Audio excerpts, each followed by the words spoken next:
Welcome back in, mini truckers and truckettes. Today we have a Honda engine sitting here. This is a, what is it, E07A. So it's a 90s carbureted Honda engine. This is the one that I tore down a couple months ago and was like, hey, I'll get you some footage when I go to put it back together, because we did the teardown and we got into more than what was expected with machine work and parts, and well, we're here now. That's all that matters. I planned on having this done, like completely done last weekend, but hopefully this weekend we can make plans for this truck to be picked up and put back to work doing what it's supposed to do, because it is I think a heavy duty dump. Yeah, it is a heavy duty dump, Honda Acty. It's lifted. He hauls wood with it. He does a lot of things with it. This is the one where it was accidentally backed into a river, sucked up a bunch of water, hydrolocked to a point to where it had actually jumped time and he couldn't get it back started. So it's really a good thing that we did tear it down, because on number one in that cylinder wall, right in the middle of it, my machinist said that it was bowed out. So the 20 thousandths pistons that we used, 20 thousandths over, just barely cleaned it up. He said right in the middle, there's still like probably a thou and a half that's still there, but for the most part, that's within spec. It's not a big deal. So anyway, I've already popped one piston in, and then I remembered I got to get you guys video, because I promised it last time when I took this engine apart. I get you guys some footage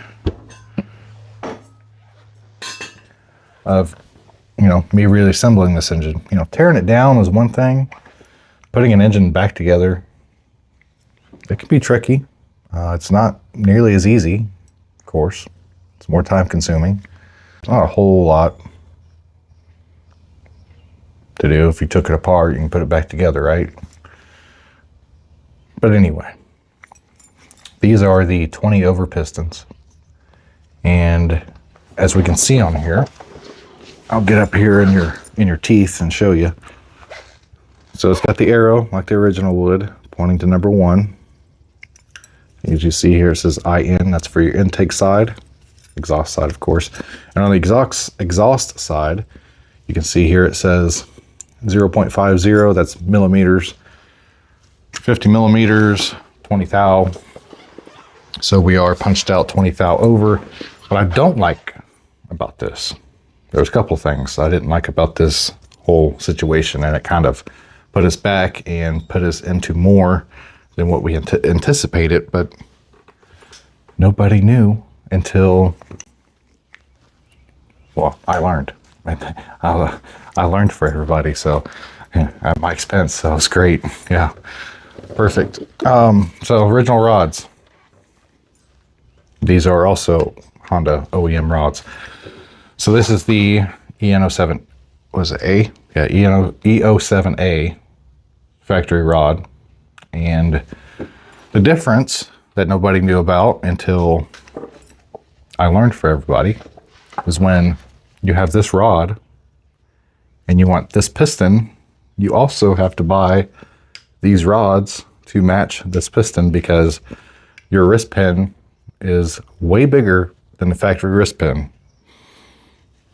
Yeah, so we got everything done, right? Got the engine machined, planed, decked, heads done. We're ready for sticking this thing back together, right? Nope, had to wait on rods because we couldn't place the rods onto the pistons because, well, different size. Perfect. So waited on them. Luckily, my people had some available, and we ended up using them. But I had to wait for them. They had to get machined before they sent to me. So they are in round. They're not out around or anything. They're perfectly and round in here. So it's good. I did have them measured between, you know, the journals on the crank and inside the rod here to make sure that when we put this thing together and fire it up, we're not going to chew up a crank because they were too tight or, you know, too loose and you don't have the right oiling in there. So they were in tolerance, right? I mean, right in between exactly where they needed to be. So awesome, perfect. We don't have to worry about pulling it back apart and having the crank done and costing even more time that I didn't anticipate spending on this thing. So another fun fact about this piston is it is actually a dish. And if you know, you know. If you don't, you don't. But I'm about to tell you a thing or two about a thing or three. A dished piston, dish piston, it is going to give you a little bit lower compression than the factory flat tops. So the reason behind that, I believe, is so that you run a 180 to 200 PSI compression versus we'll say 30 to 250 out of your factory. Well, that's for your 87 pump gas. Now, it's still high enough rate of compression. You can still run like a 90, 91 in it and still be okay.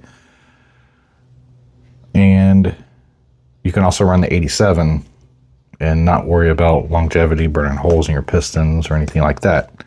Now, when I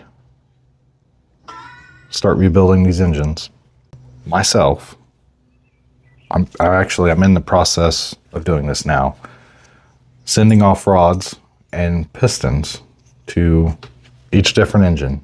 So each brand is different, of course. But I've got the factory rod here for this engine and the pistons are in a bag here somewhere. I'm going to send those off and I'm going to have forged high strength rods made for the Honda. And I'm also going to have a forged billet, a billet piston made for it. And I'm thinking about doing like a 25 over. Okay, so they're going to make me a performance piston, flat top, or I could do domed if I want. And then inside here we can change it up and they can do some fancy high performance stuff with the piston itself, put coatings on it.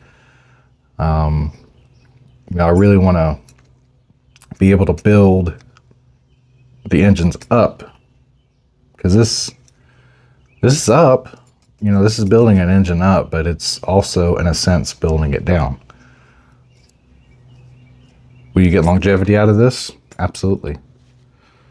If you have a flat top piston that's, we'll say 25 thousandths over, putting out a higher rate of compression, can you have longevity out of that? Yeah, absolutely. But you have to be mindful of what gas you run in it, you know, because you don't want to, like I said earlier, put holes in it or anything. So you want to have good gas for those higher compression to engines. And that's really the biggest thing, is when you run those engines that I'm going to be building. You got to run a little better gas in them. But everything like the piston, the rod, the bearings, the rod bearings and the mains, they're all going to be made right here in the United States for me. They're going to have my name, JMT Ohio Performance, etched into them somewhere. So,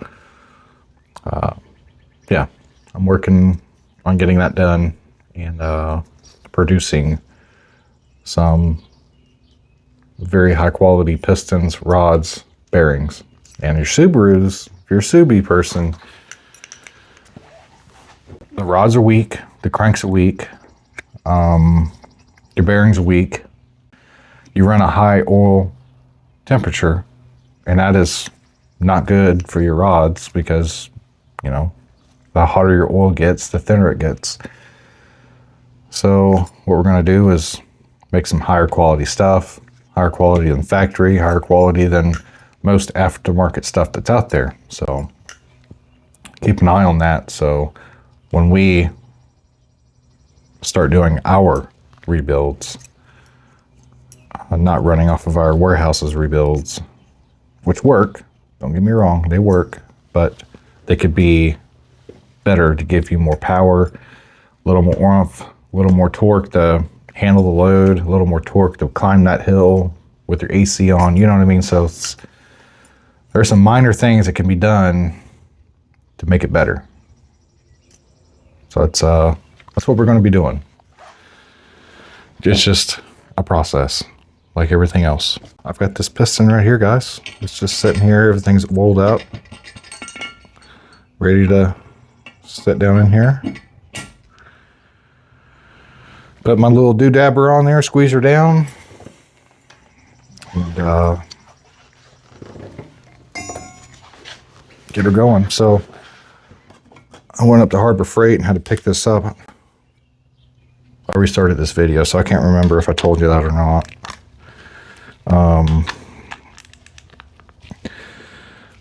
It wasn't big enough. The one I had, I cut down for Subaru, because Subaru has a very small bore, small pistons, and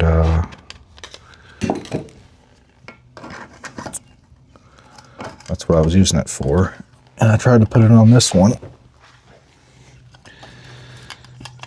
and it said, not happening. Not happening, bucko. So, I'll go up to the Hobo Freight,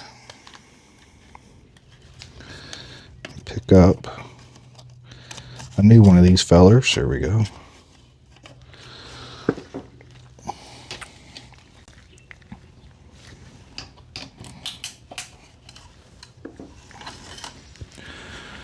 Kind of sucks doing this when you get oil on everything.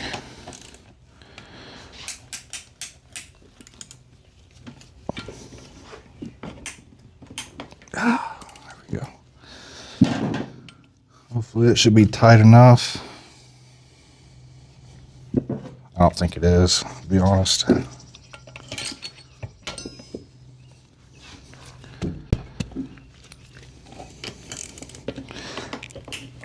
One more click, there we go. Give me one more, baby. One more. No? There we go. I think that'll do it. Just give us a little extra scoosh, because uh-oh.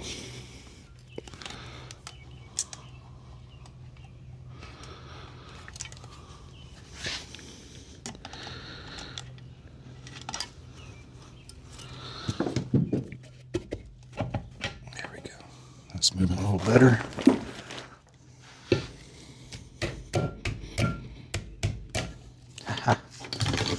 Gotcha.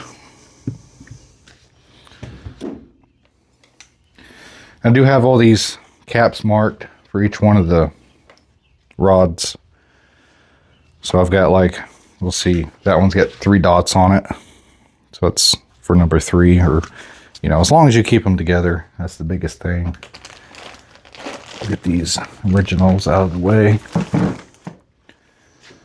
There's 1, there's 2.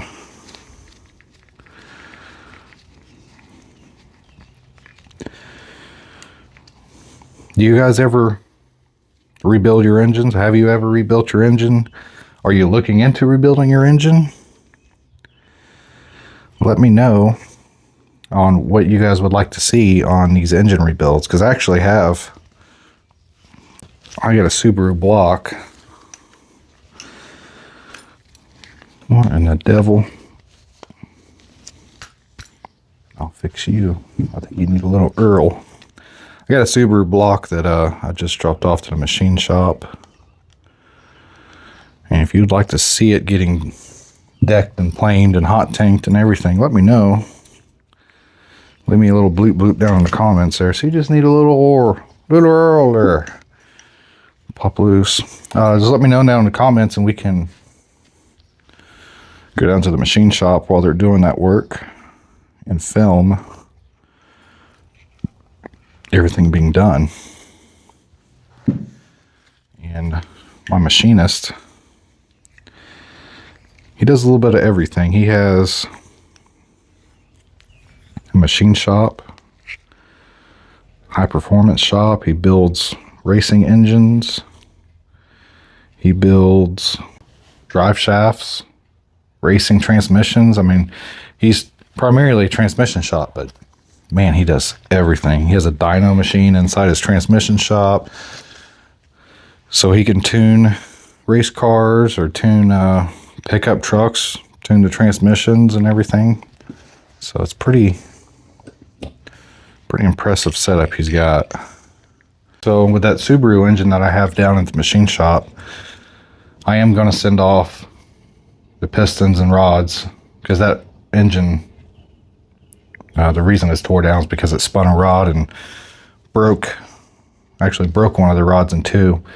And I started looking around in the interwebs on the faces of books, and I found a few other people that had the same issue where their Subaru had broke a rod clean in two and found an exit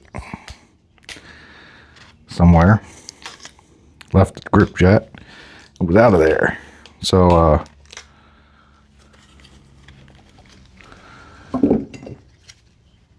making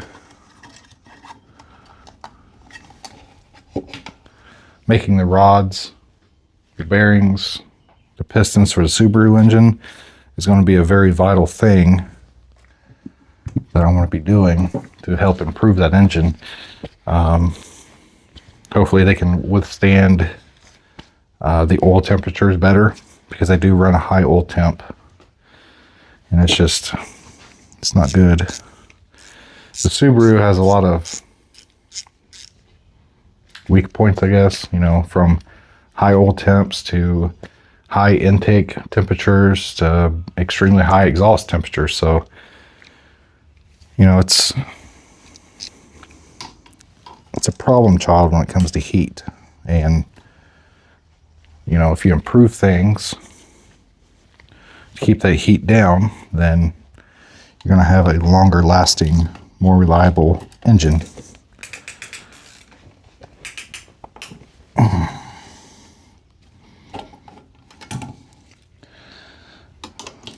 Try to get another. There we go.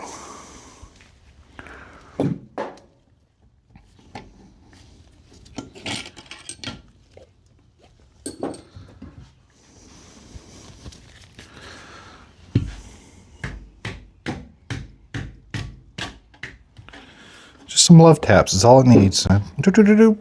Down in there. So now I'm going to flip it over and we get all the pistons in here and set the crank in. Oh, it's like, what was that? Just rods. Okay, so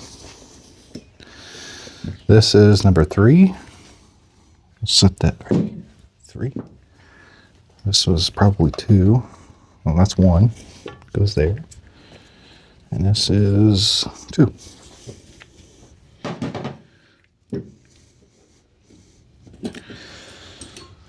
Alrighty.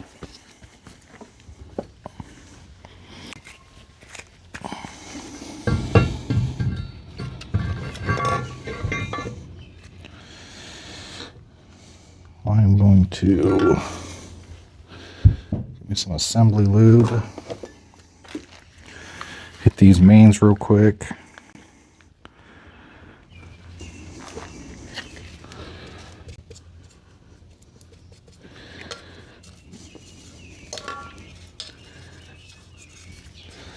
So I'm going to hit these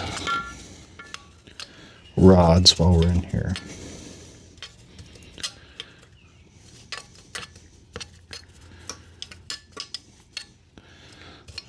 Get her good and lubed up, nice and slick, you know what I mean?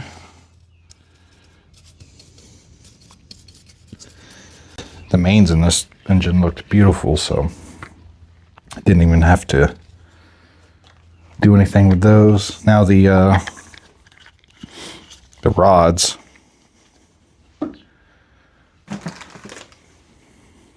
This is the good one. Number 1, I think 1 and 2 showed some wear. Yeah. So as you can see that gold brass looking in there, that's wear down on the rod bearings themselves. So hopefully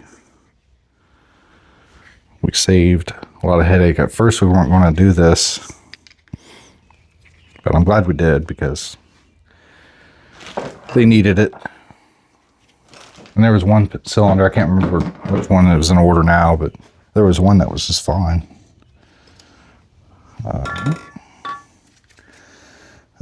We got lube when I do my brush. There it is.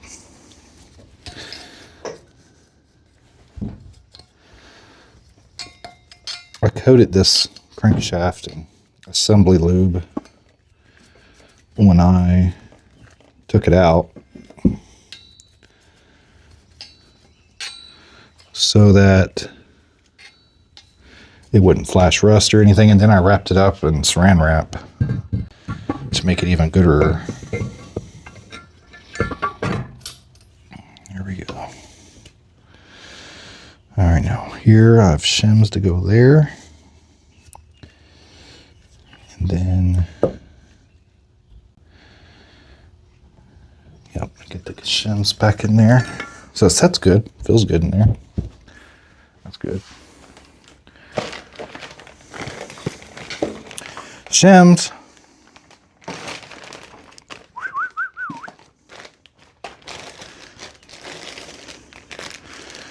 Nope, nope, nope, nope, nope, nope, nope, nope.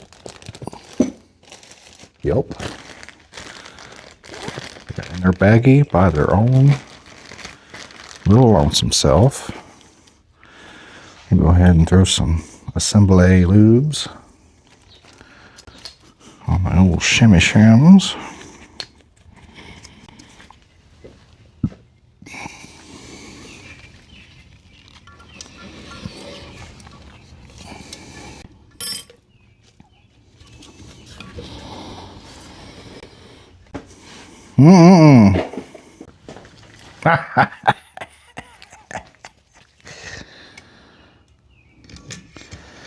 It fell down on top of my piston. So, cool, that's how I had them.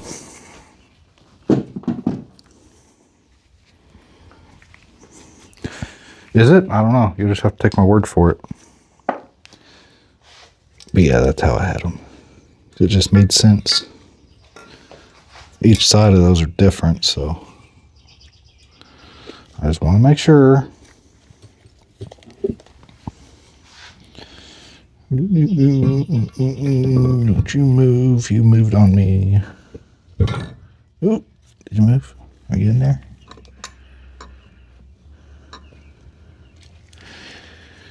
Yeah. Oh, yeah. All right.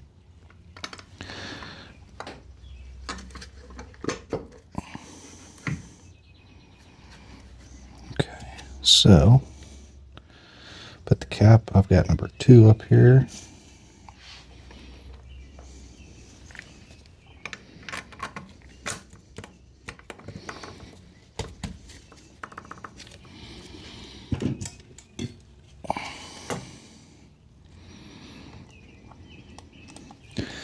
Just put a little dab of oil on these threads. Because we do have to torque them down, of course. 25 foot-pounds of torque assist on these rods. And I have to, I'm not torquing with this, I'm just running them down. Oh,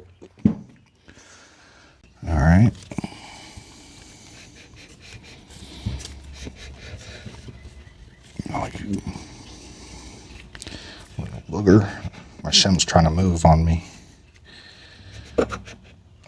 Stop moving. Now.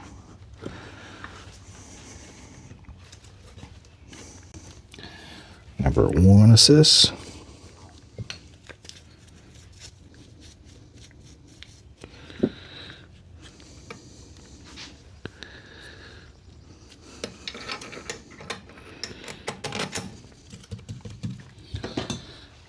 Dip of oil. If you're wondering what oil I'm using in that canister, it's just some fresh engine oil.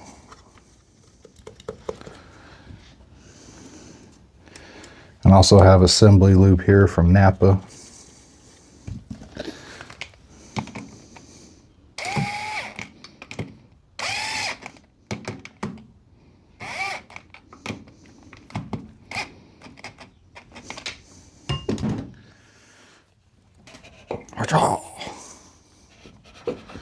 All right.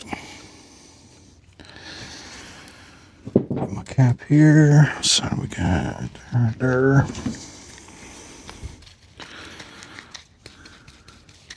Another issue that we saw with Honda, with how the crankshaft is. So the oil, the hole in the journal that oils this, right? They're a little too big. And the problem that will occur from that, my engine builder told me, because he does racing engines, is that when that hole is too big, then it's not holding the right pressure, oil pressure. So actually, when that piston drops down, you're getting a lot less oil pressure, if any at all. So coming down, you might not be getting the right oiling on the downstroke. I think that's what he told me, actually, because it's the top side, and that's the ones that are worn on this. So these holes are too big, either in the rod or in the crank. I can't remember. He said he can fix it up, make them just a little bit smaller, and that would fix that problem. So you gotta remember on your Honda engines,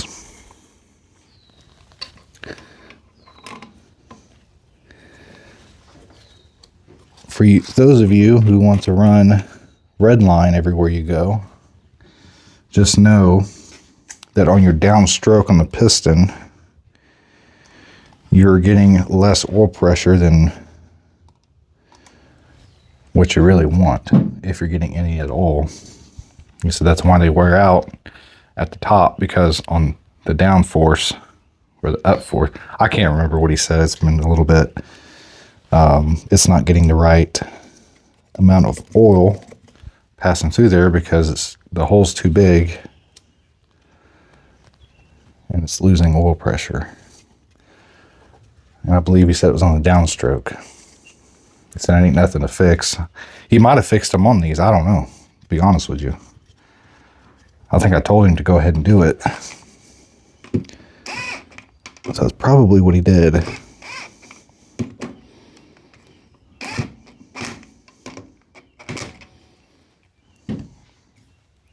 All right.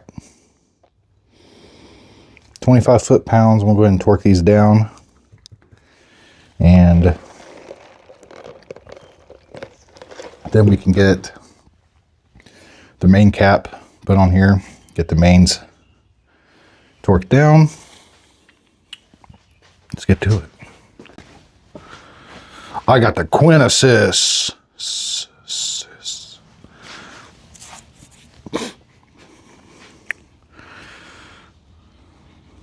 Yo, Hobo Freight. I used to have a snap-on years ago, and I never used it. Because at the time I wasn't assembling engines and needed it all the time.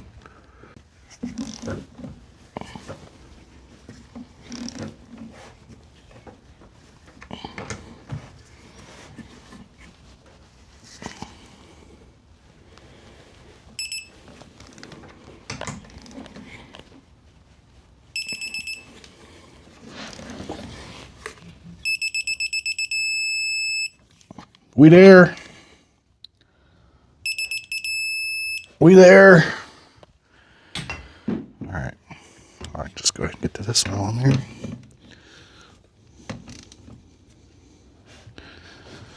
This Quinn, that does actually a pretty good job, I think. It's digital, so it should be pretty accurate.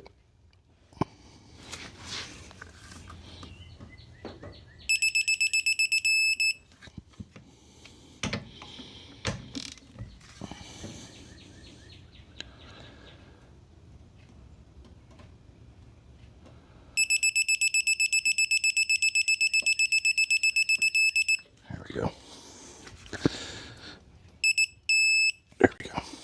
If you're ever putting your pistons in and doing this and turning, make sure you oil your cylinder walls really good before you pop your pistons in like I did, so they can move and you're not running dry, of course.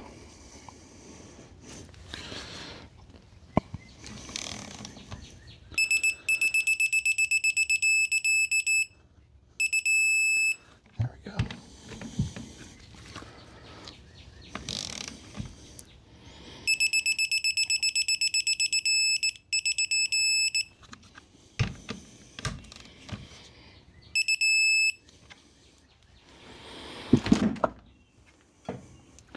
There we blow. When you take these out, this is your, your cap for your mains, right? You see inside here, it looks like there's a lot of cracks all in throughout here. Those are just casting marks. So I put this in the ultrasonic cleaner and cleaned it. And then you could tell that it was not cracks. I was concerned about that at first.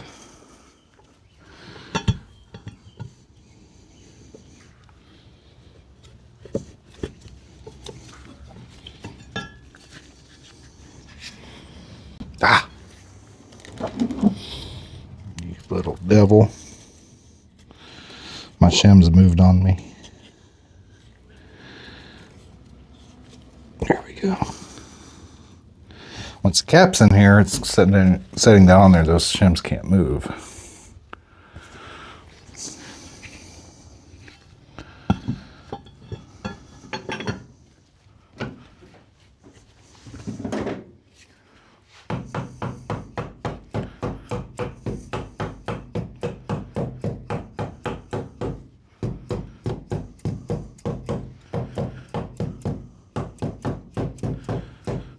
Ow!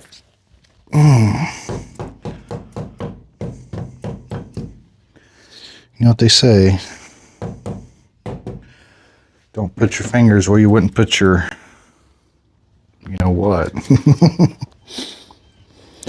All right, so main crankshaft bolts, baby.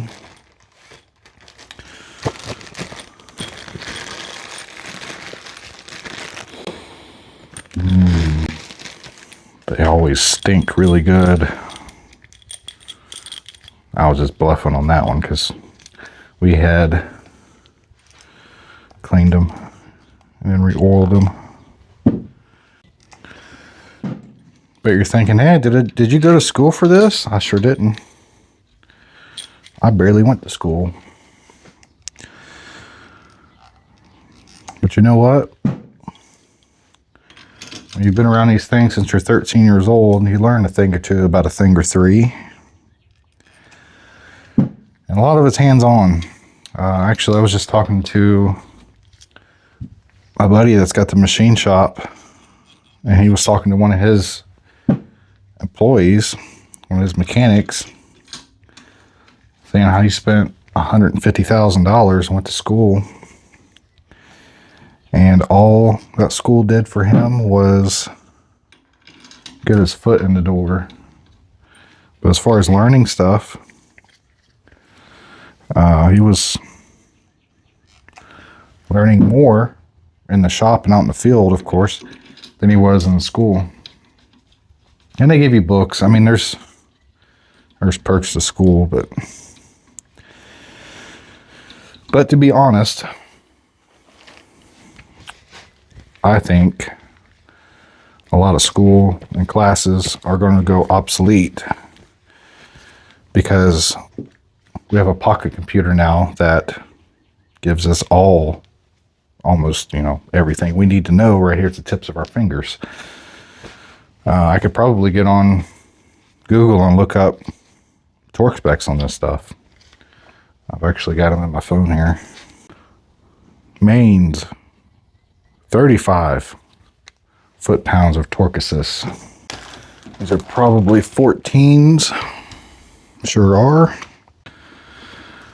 35.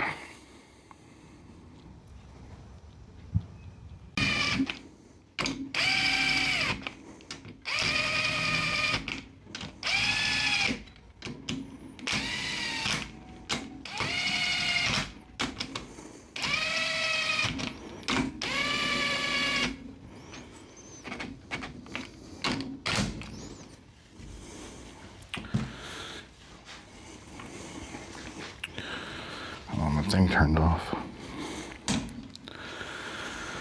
All right, so we got 4, 8. Let's start here. I'm gonna bring it up to like 20.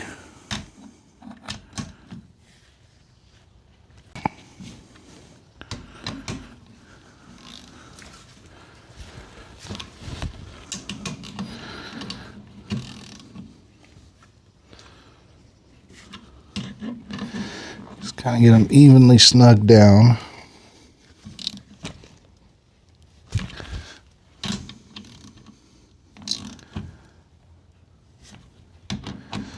Because this cap is casted aluminum. I really need an engine stand, but I don't have room for an engine stand, so luckily it's small enough I can just do it like this, hold the engine stationary. And it's not like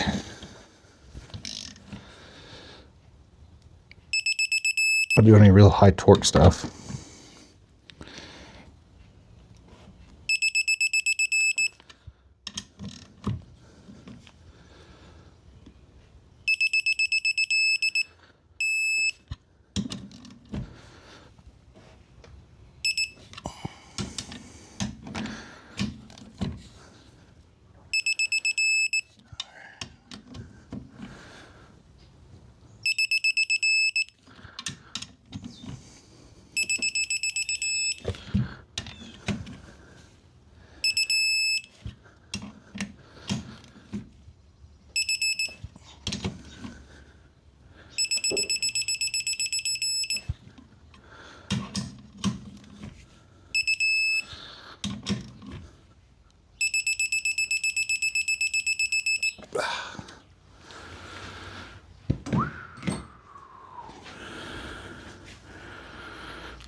Oh, it's getting heavier. Rear main, capacitor has to be siliconed. I did the last video, it's in the description if you want to go back and see it. But I had that Honda sitting right here where this truck sits. Honda this engine came out of. And I yanked the engine on her. Pulled her down. Left the transmission in it. Picked the whole thing up. Set it on that workbench back there.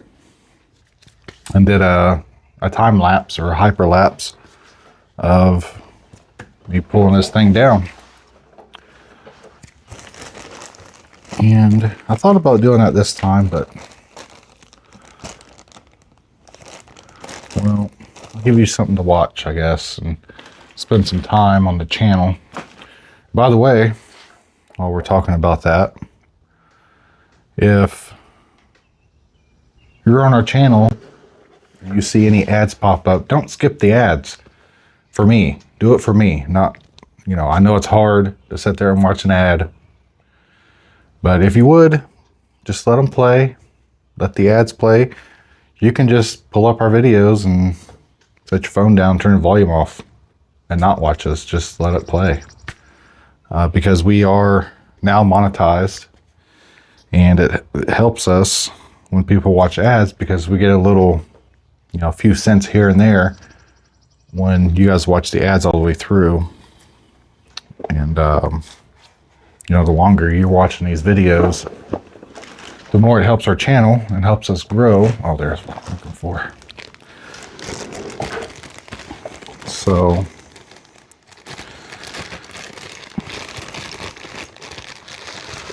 hopefully, just by you guys viewing us and being here, watching my videos, and taking on the jobs that we do, all you got to do is let these things play out, and it will generate cash flow into the YouTube channel. And the more we have, the more viewers we have and watching these videos all the way through, the more our videos will get pushed out and help us generate some revenue within the channel. So, something to think about. I know I bore a lot of you. I'm pretty boring. I have to go up here and press this seal out, pop this seal this out. This is the rear main seal, it's the rear main seal cap.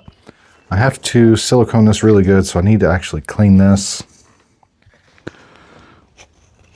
And seal it because we don't want it leaking.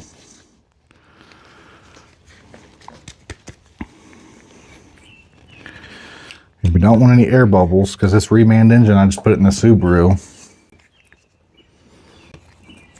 We actually had to pull it. We had to pull the transmission off of it 3 times. Yeah, 3 times after putting it back into the truck as one piece because somebody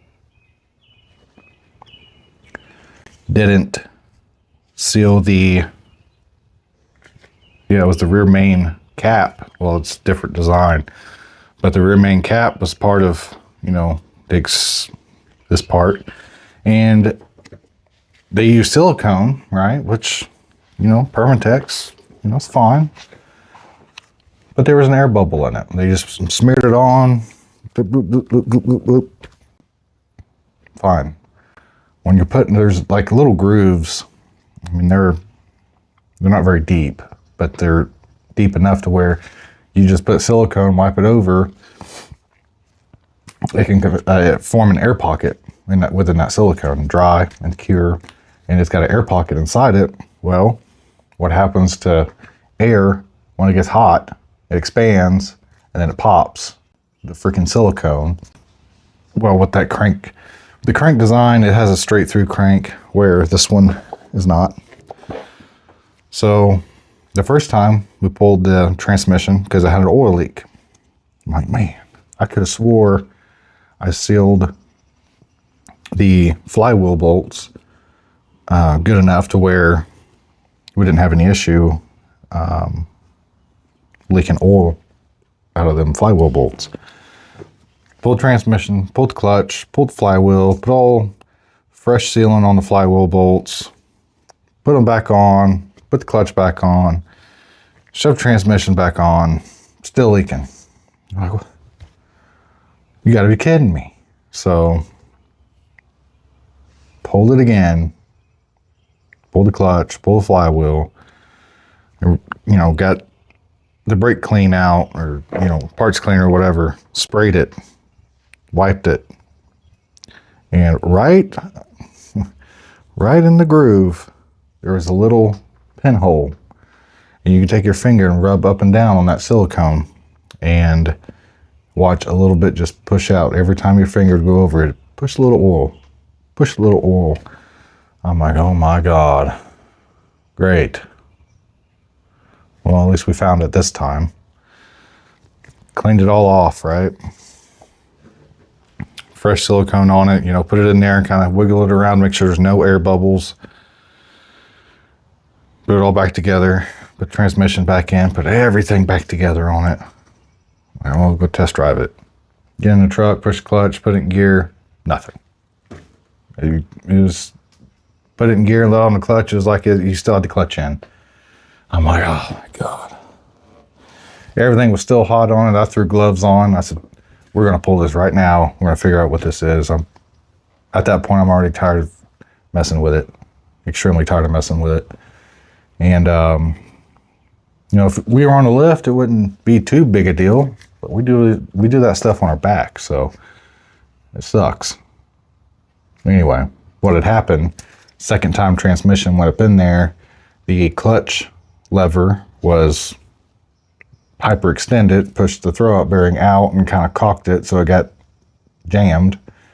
So it was like the clutch was in the whole time because the throwout bearing was kind of jammed in that out position.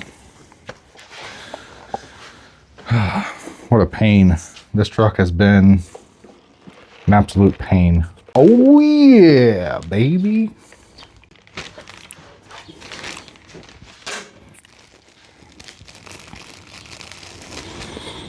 I almost said, where's my freaking head gasket? It's in there. All right, rear main CO cap. Doohickey madabber.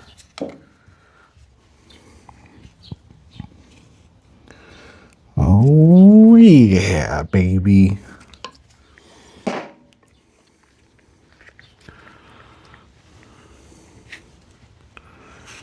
Probably should grab some more of this while I was at the store earlier, but I didn't.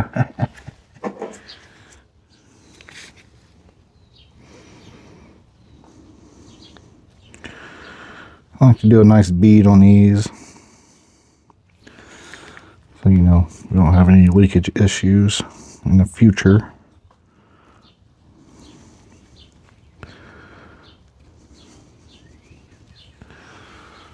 Like that. A little bit of Earl's here. There we go.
There are dowel pins to line up here.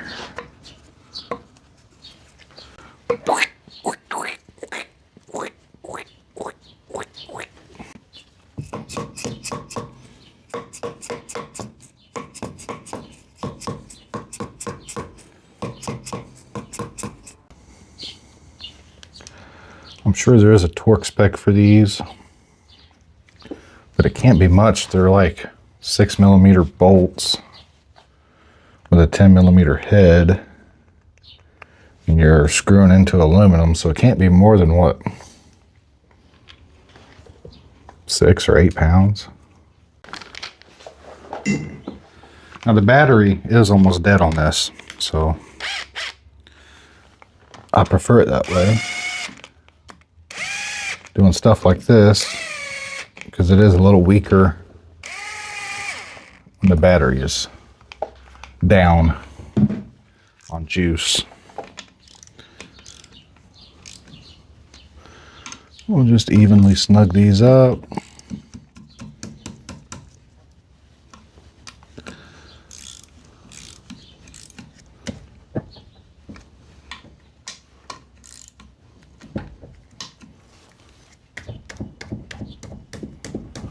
That looks good, feels good.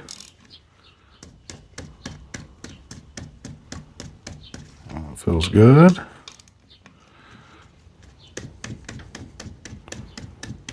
Feels good.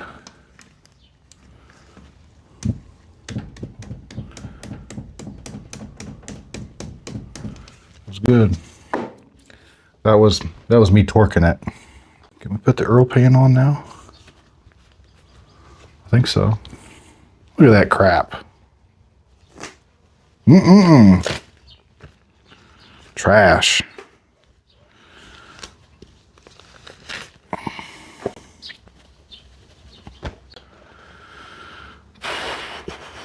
I think we can't put the oil pan on it.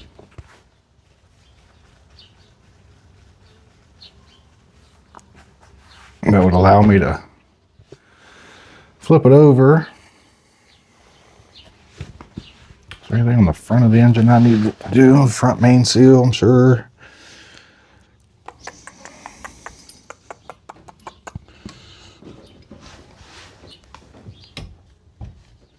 It's getting heavy.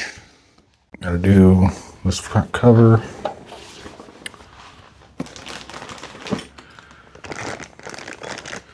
Well, these are crank pulley assists. Earl pump. Pickup tube. What was I thinking? Oil pump. Or oil pan. We got a little ways to go, don't we? Not too far.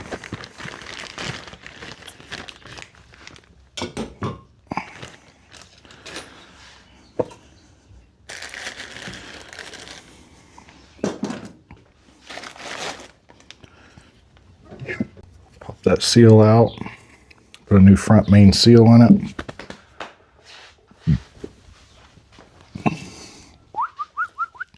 I think I see you, front seal. Is that you?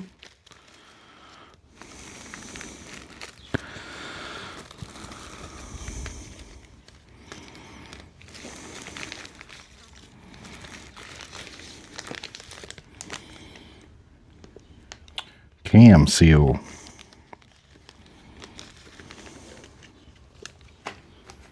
Looks like the same as the oil pump. Here you go. Crank assist seal right there.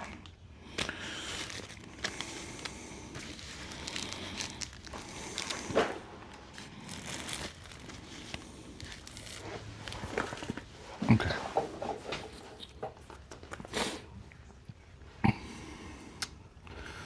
So I gotta go pop this out. Pop this feller in. Get my Earl. Now, that's might be kind of tricky. Nope, let's set in there good. Perfect. Perfecto.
Ow, what was that?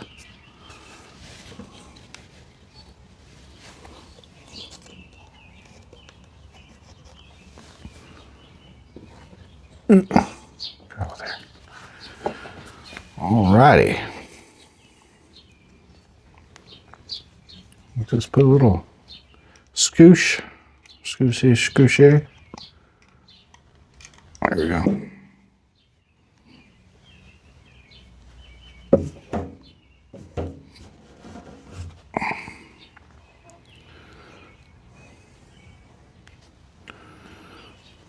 There's the dowel pin right there. Okay.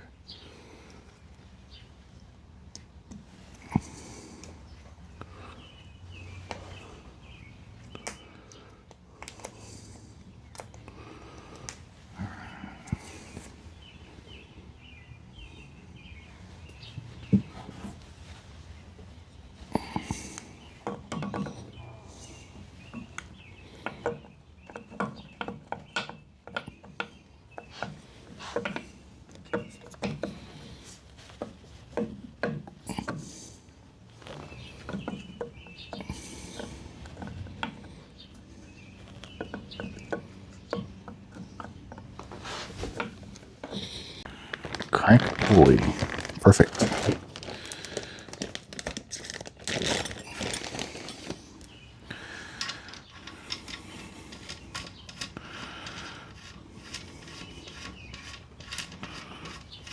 There's a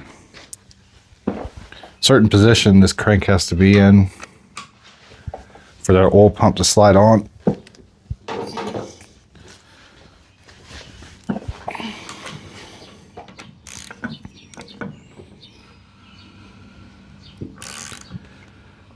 There it is. Found it. Found its home. All right. Now we'll take our dead blow. Couple little love taps. Make sure the dowel pin's set. Seems to be. All right. Now I gotta remember where I laid my bolts. Old pan bolts, we're getting close to those. So here they are, right here. Use. All right, so we have. There's the O-ring that I replaced in there.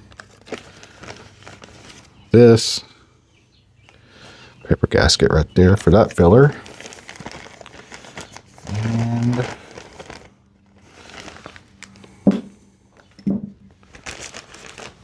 I don't know why you guys didn't tell me, but I never took them out of the bag. Jeez, like watching me search.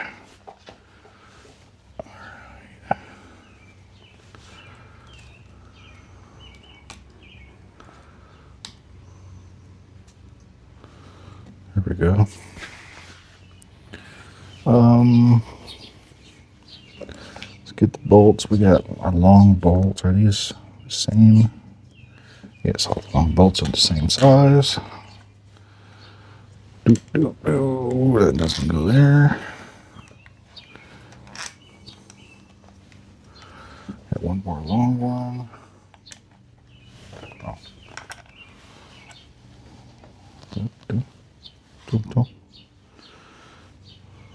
Maybe there. Got a short one. It goes there. Okay. 2 nuts for the pickup tube assist.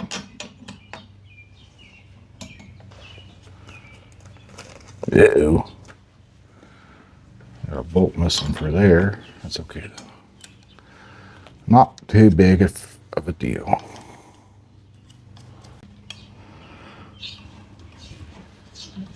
And we'll just run it down to make sure it doesn't bottom out.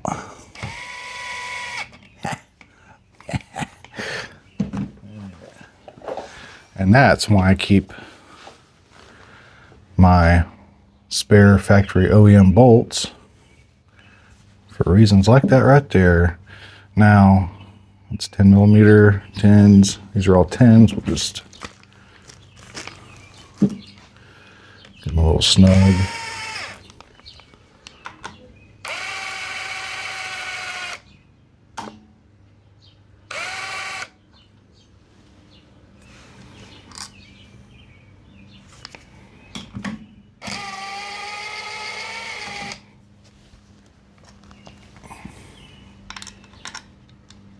Ah, I figured it out.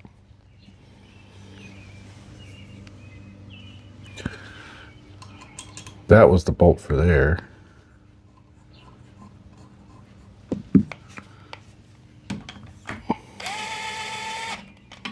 Okay. So I'm missing a long bolt, right? No, I bet right here. Maybe, I don't know. I'll just go get a longer one. I've got longer ones over here.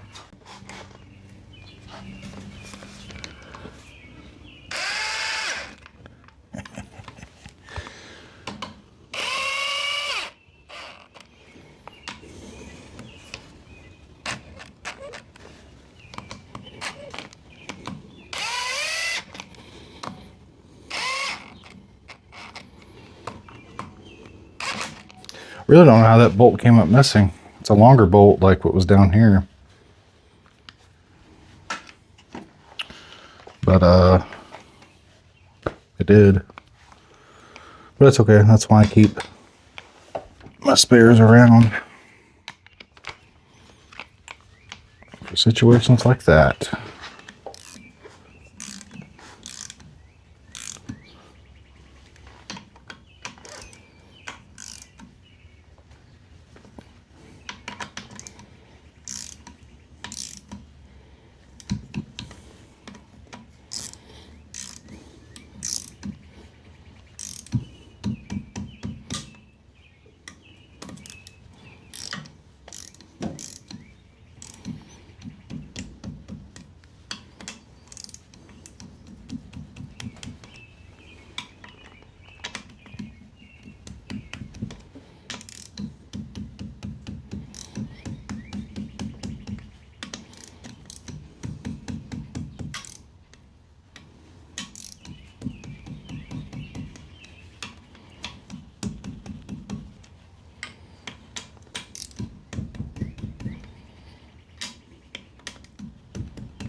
All right, they're all feeling really good. I'm actually going to zip these off up here.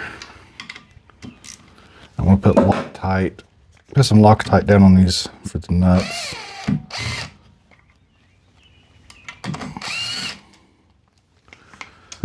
So last thing you want is your pickup tube to ever come loose.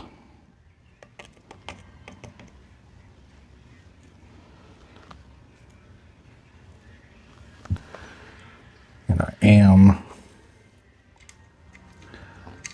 going to torque these down to like 6.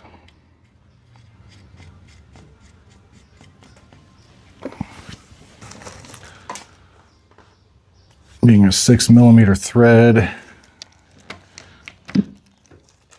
think a 6. We'll see how they feel at 6. Or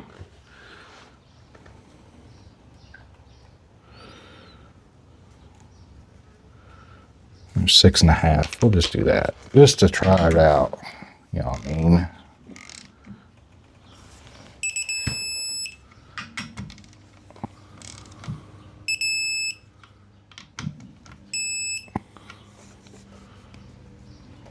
We'll bring it up a pound. So that felt pretty good.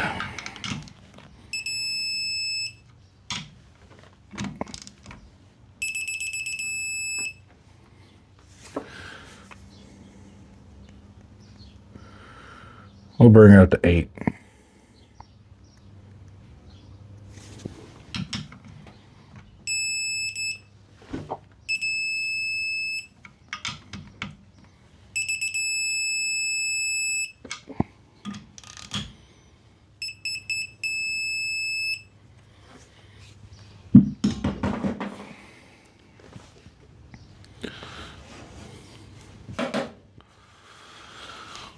All right. Oil pump, check.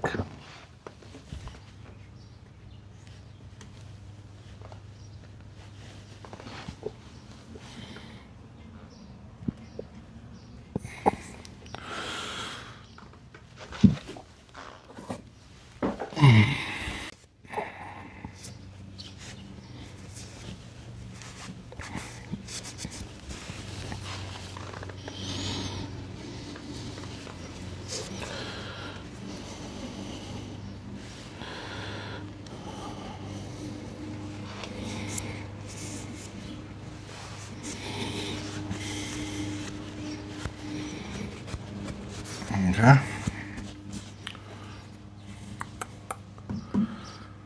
think we can get the pan on it now. Think? I think so.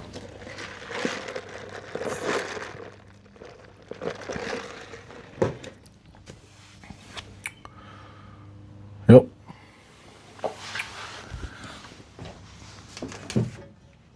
Your pan. You know what I don't like about Honda's oil pan? So when you go to drain your oil, you got a pocket right here and a pocket right here on each side of where the drain plug is. And you never really get all the old dirty oil out of it. So, I mean, it's not much, obviously, that stays in there, but you don't get it all out. I'm the kind that when I drain oil in something, I like to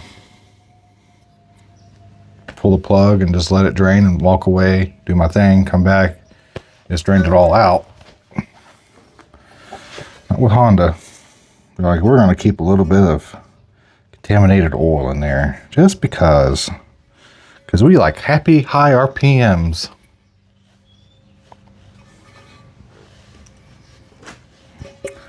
All right, let's get the gooping into booping.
Well, I'm gonna have to go back up to the Hardmore store and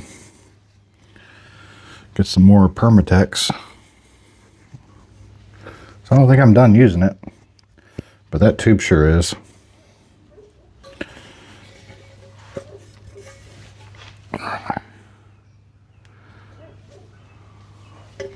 Yeah, there we go.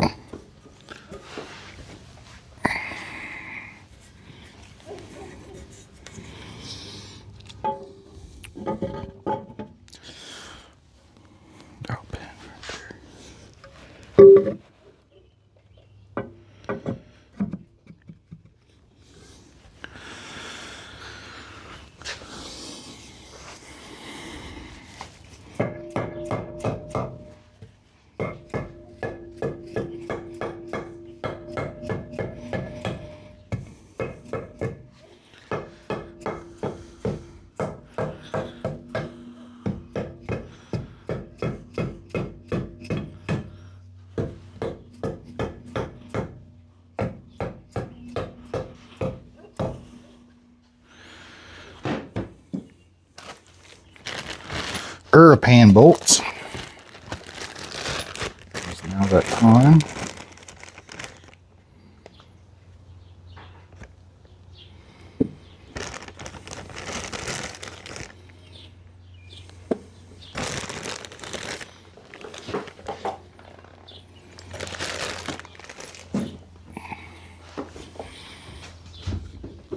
Oh, okay, good. Very good. Got some really long ones here.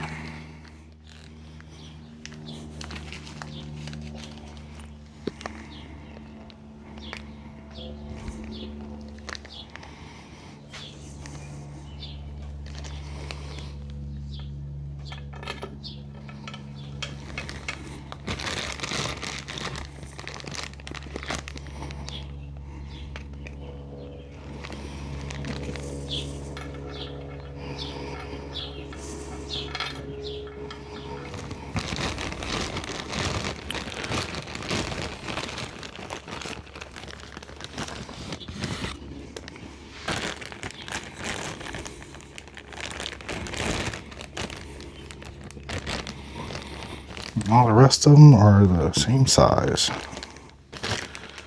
Very good.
We got 2 bolts left over.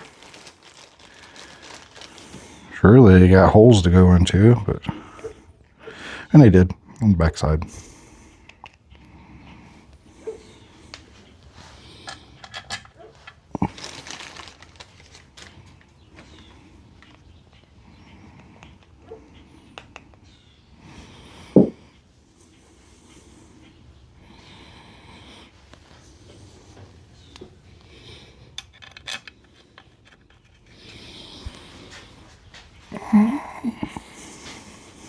Ah.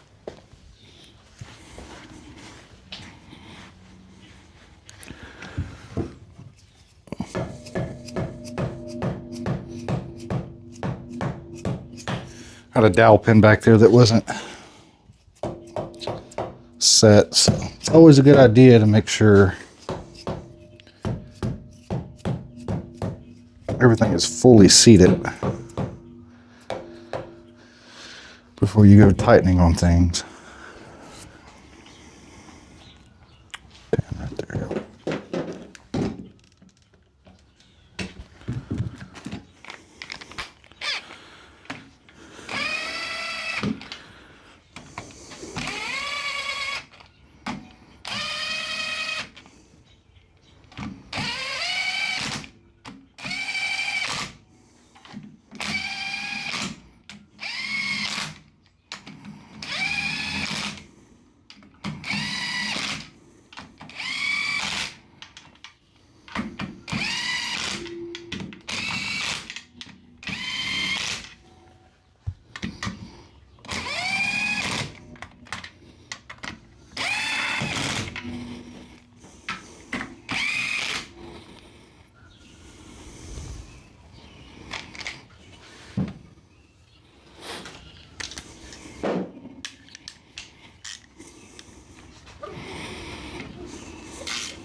And that is it, my fellers and fellettes.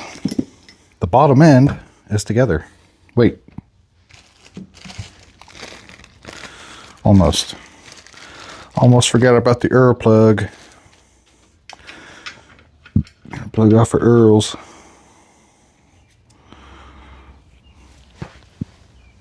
Thread's a little dirty. Clean. Yeah, they clean. This is an aftermarket oil plug that the guy put on here. It is magnetic. So any debris that's magnetizable, it'll pick it up. We got the bottom end together, looking good again. Next thing we got to do is start putting the head back on it. Put our dowel pins in here. So, you know, the Honda has an aluminum block, and we had the deck, we had it decked and planed, and then we did the same thing with our head itself. So we took off just enough to make a good smooth surface, and well, she looks new again, right? Looks great. It's a really nice looking job that my guy did on it. So what we're going to be doing now is putting a head gasket on it, setting the head back on to the cylinder, onto the block, I guess. Torque her down,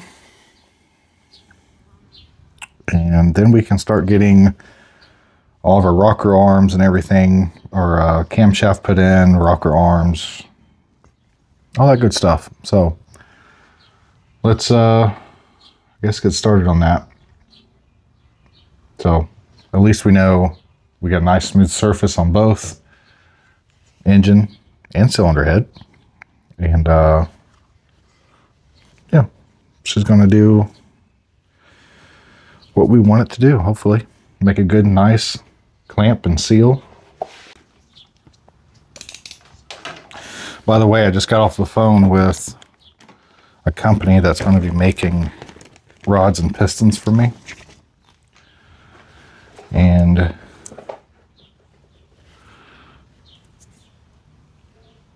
it's going to be freaking awesome. They're going to be able to take this rod, the pin, the piston, and make it way more goodly-isher than what we got here. The bearings, I talked to him about bearings. They don't make the bearings, but he did give me some good insight on who makes the bearings for them, or not who makes them, but he gave me some good insight of, oh, that's not right. Oop, that's not right.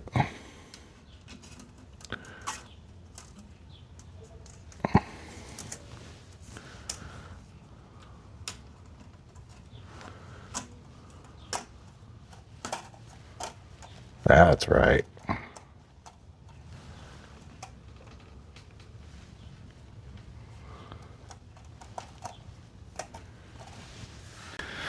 He gave me good insight on who to call to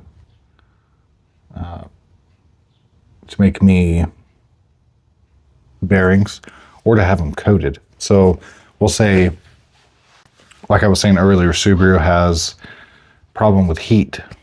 They run high oil temperatures throughout the rod bearings and stuff like that. So he told me that there's actually a company that will coat the bearings. So if I send them a box of bearings that I can get, they will coat them, and they're actually known for coating them for high endurance racing applications. So the first thing that came to my mind was racing out in the desert, desert racing with the trophy trucks. So I'm pretty sure that's kind of the stuff that they do. And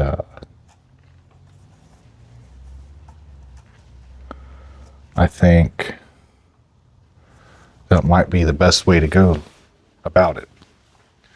It'll be, for one, hopefully, well, it'll have to be more efficient than, cost efficient than buying custom made rod bearings. It would make sense, right? So that's there. I'm just wanting to make sure this is going to be setting right. All the holes are matching up on the head. And it looks like they are. Yep.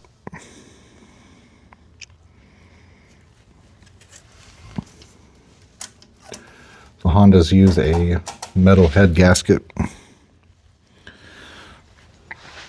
which sometimes I hear that's good and sometimes I hear that's bad. I'm not sure. Oh, another thing, this engine has brand new valves in it, brand new intake and exhaust valves. Of course, new seals and everything. We had valves that were stuck halfway open, stuck all the way open. They had some rust on them.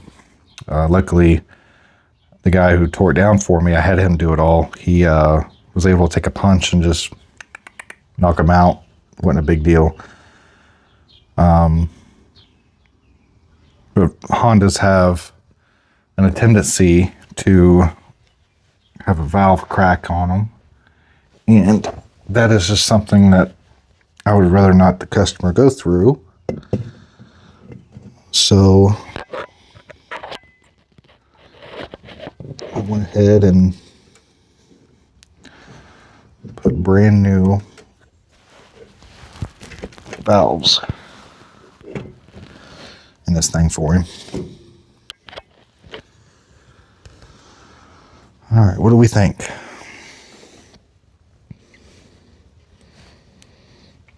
The block was clean, the head's clean.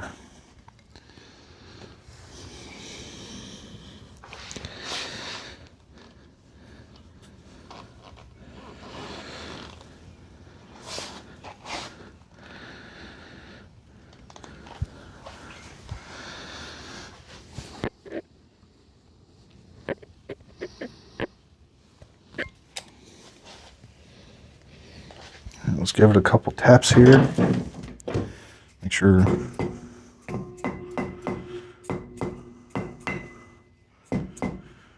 everything's seated.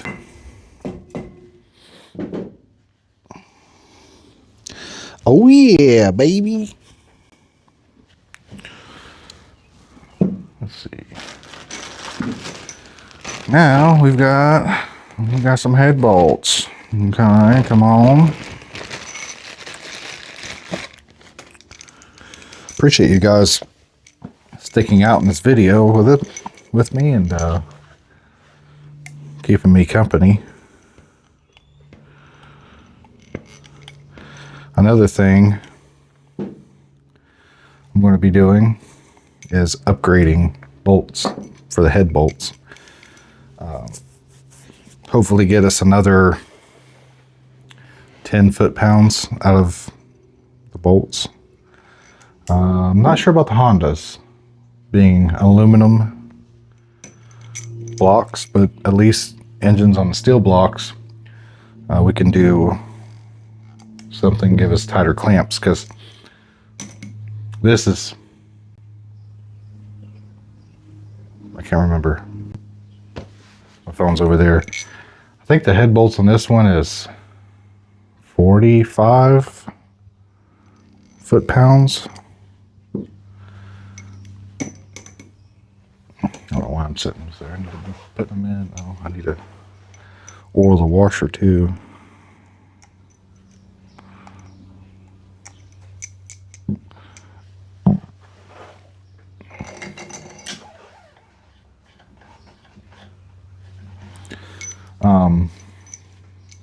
So yeah, I can do studs. I can do head studs.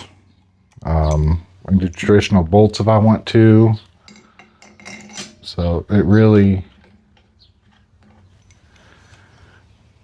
depends on what style of head bolt that I want to go through, or head stud. So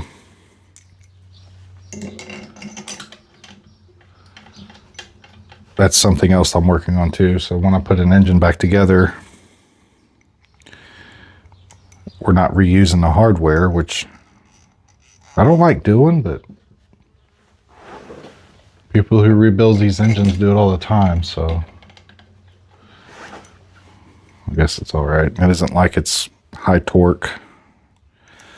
I would like to have a tighter clamp on some of these engines, like especially Subaru. They only torque at 22.5 foot-pounds of torque. 22.5 on a composite head gasket. And I usually crank them just a little tighter. I usually go like 24 out of them. But I will say that these Honda head bolts are bigger than Subaru head bolts, so keep that in mind. So yeah, it's a few things to think about when we're doing this.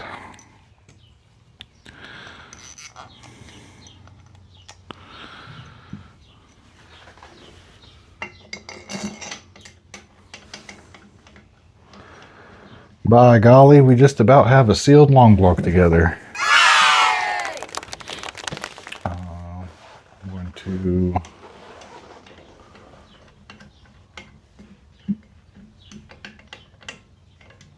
run these down with a 14, it looks like.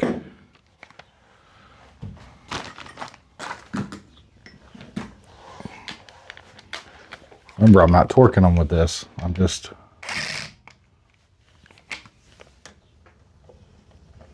running them down.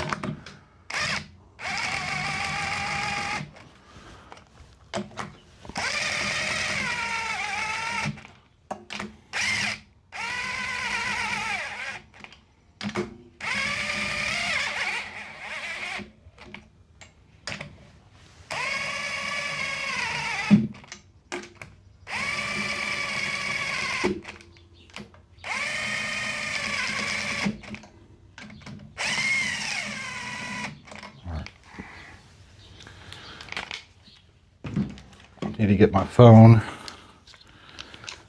and look at my torque spec on this head. I think it's 45, but I could be wrong. 45. 25 on a rod, 35 on the mains, 45 on the head. And then our cam cups are 96 inch-pounds. Okay, so I was just checking the pattern. So 1, 2, 3, 4. It has an X, and then 5, 6, 7, 8. 1, 2, 3, 4. Right? 1, 2, 3, 4. 1, 2. Okay. We're going to torque them down. We're going to start at 20.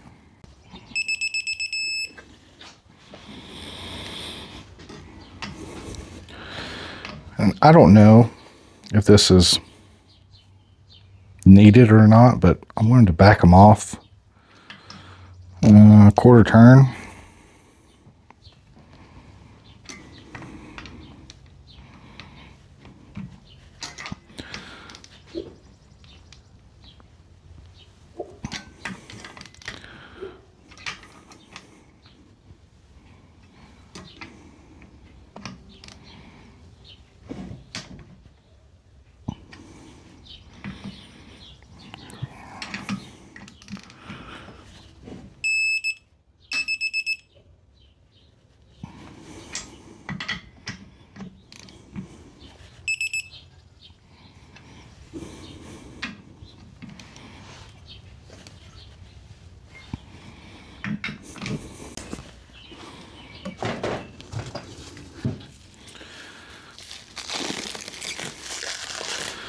Now I wrap this up like this because I didn't want it to flash rust. I coated it very heavily with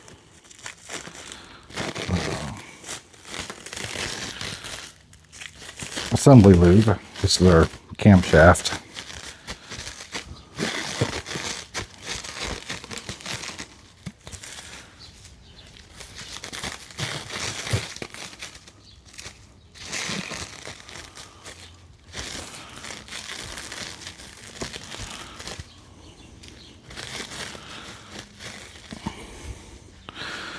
Sucker looks like brand new, don't she? Mm-hmm. Mm-hmm. All right, so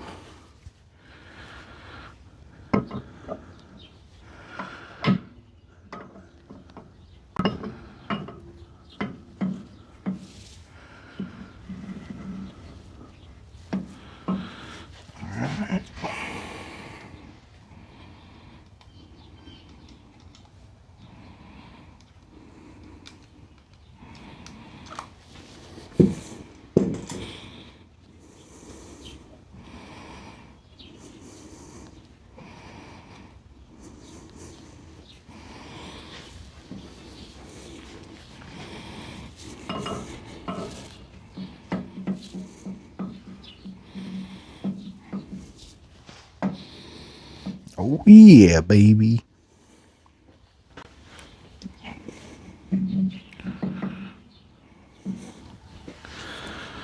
All right. And I did the same thing with the rocker arms. Wrapped them up really nice.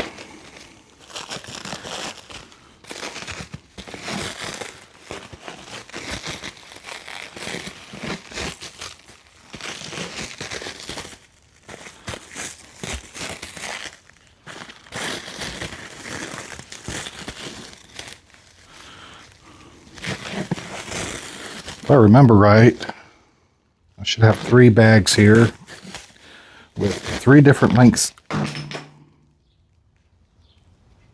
3 different lengths of bolts. Ugh, don't do that. Don't model after me. She's spring loaded on the end.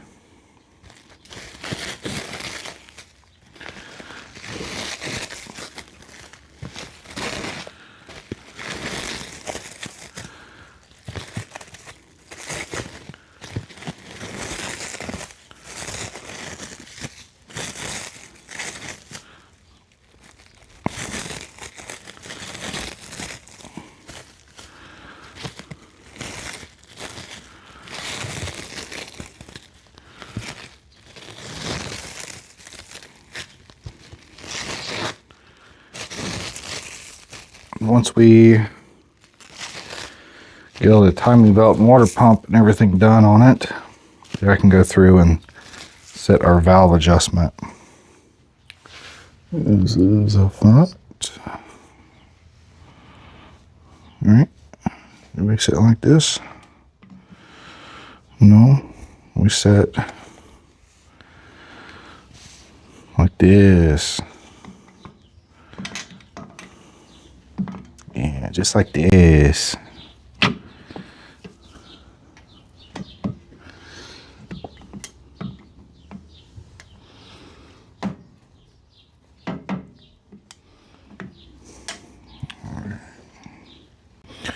All right, feller.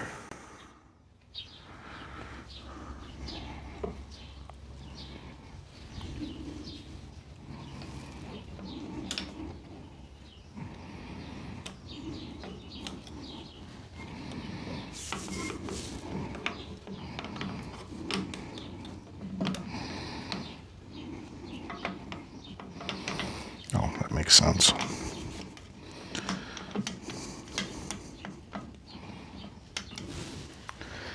Give me some Earl. There we go. I got a bunch of dowel pins in here and it's spring loaded on each end. So you have to make sure that these aren't getting hung up on the valves, your rocker arms. Then it's got to slide in the 2 different spots here. They're a little bit of a booger, but they're not too horrible.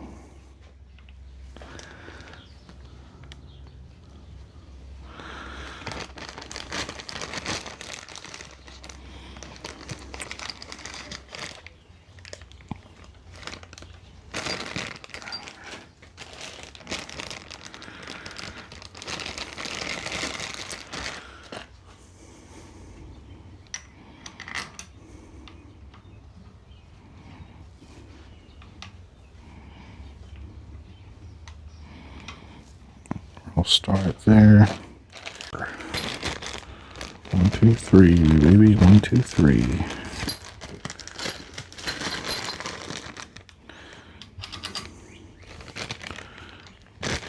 Lower. That would be. Where's the upper, top of the garage? Right there.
Okay, so what I had going on there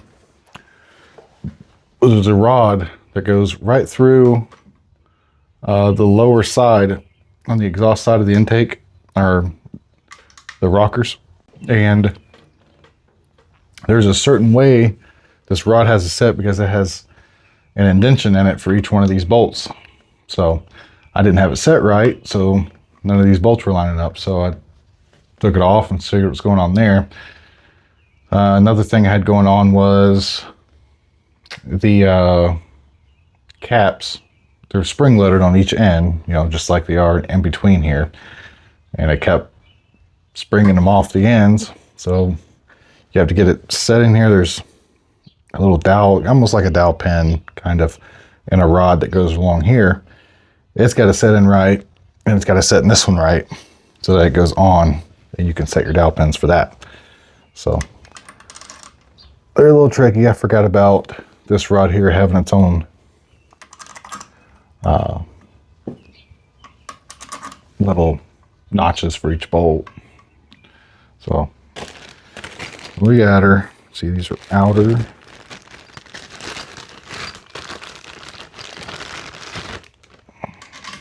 There.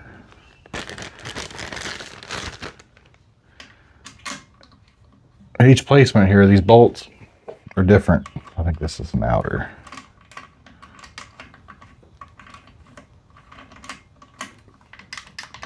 Get out of there. There we go. Come on. Come on. Okay. 14.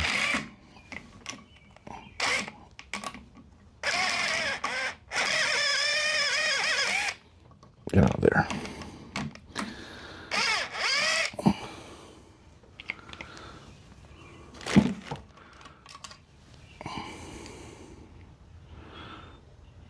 Yep, that is is indeed an outer.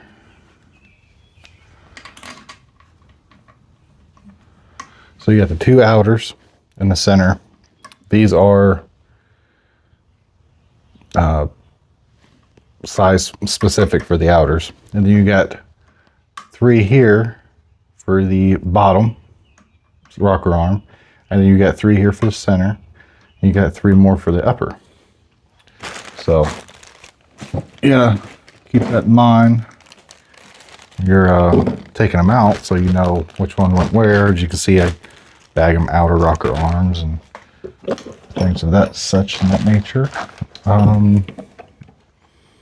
Got 1, 2, 3. I got 3 left in a bag here somewhere. Resetting out of center and lower right here.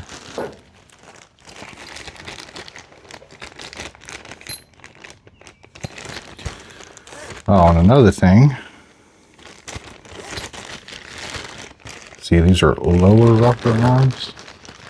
That would be down here, right? Yeah.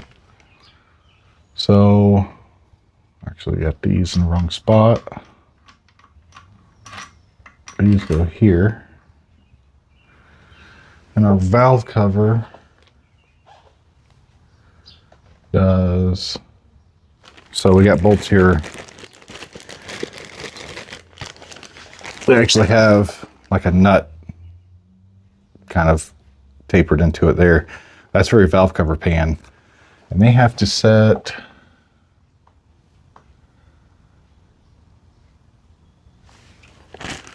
lower, so that would be on the exhaust side. We'd have to go here and here. Oh, let's set the intake or the valve cover up here just to humor it. So yeah, these are wrong. Okay, so yeah, the outers, we're lining these up, that one and that one, to go here and here.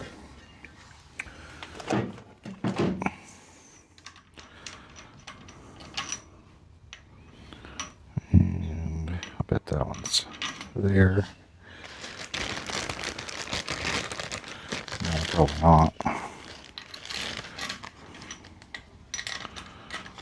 There we go.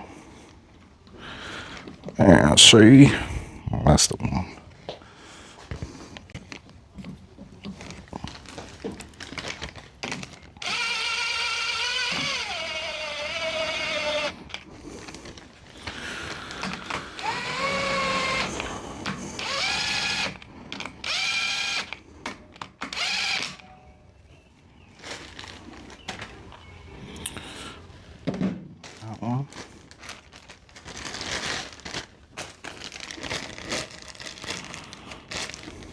Did I drop? Oh, yeah, here it is. Let's say, did I drop one? That was long. But that one goes right there. Longer one right there.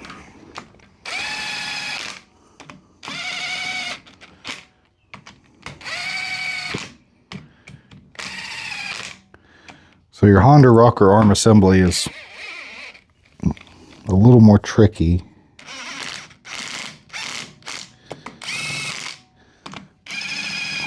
Than any other truck, really. All right, these are 96 inch-pounds. It's 8 foot-pounds. Why did they just put that? No, I had a fight with this. Uh-oh. Foot-pounds. 8 foot-pounds.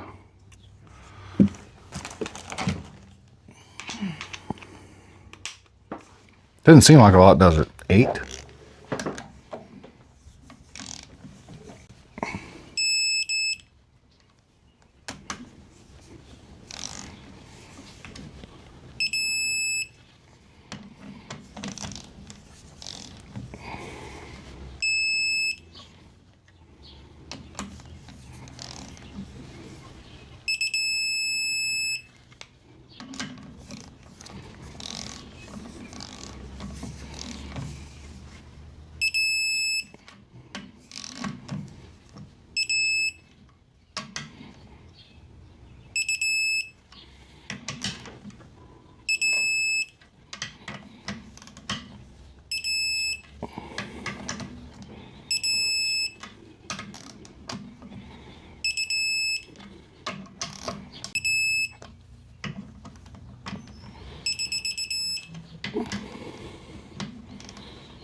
Well, I snugged them up to 10.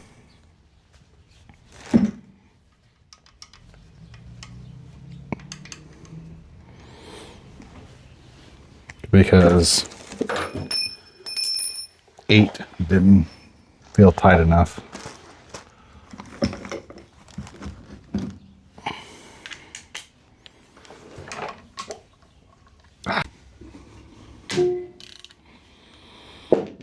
That feels good. All right. Now on these,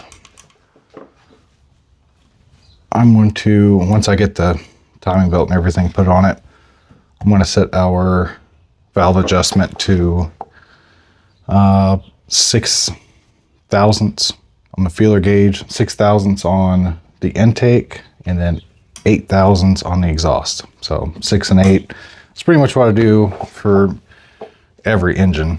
6 and 8, it tightens them up and we'll get the most compression out of the engine at that valve lash. So we've got to get a seal in here, and I probably got to get a seal back here. So let's go ahead and do that.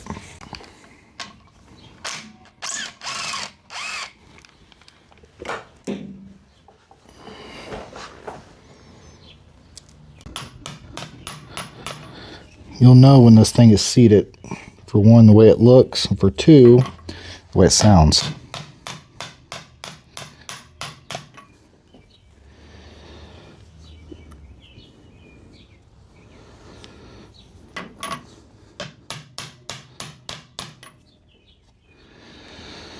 That'll do her.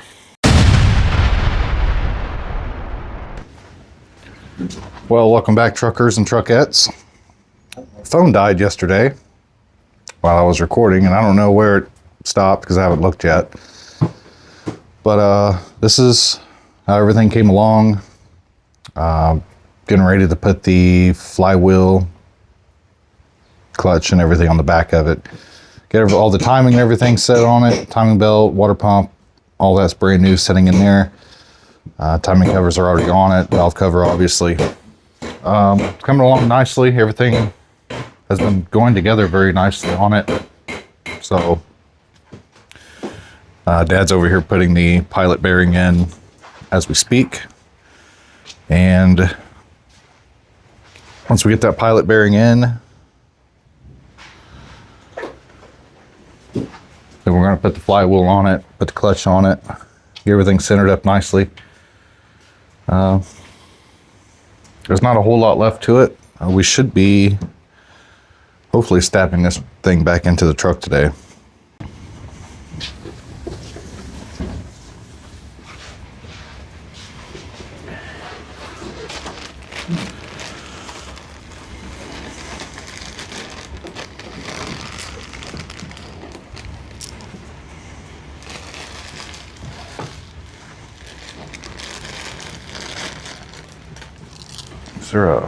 Was there a dust cover? Was there a dust cover for back there?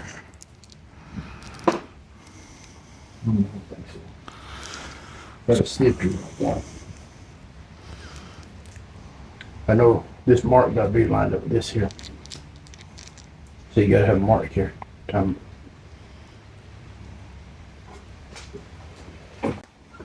That's what the flywheel looked like.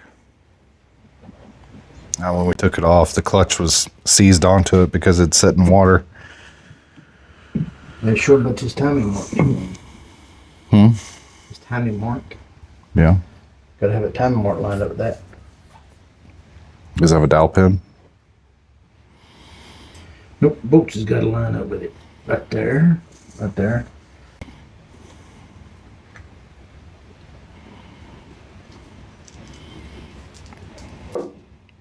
This crank doesn't have the bolts that go all the way through to the.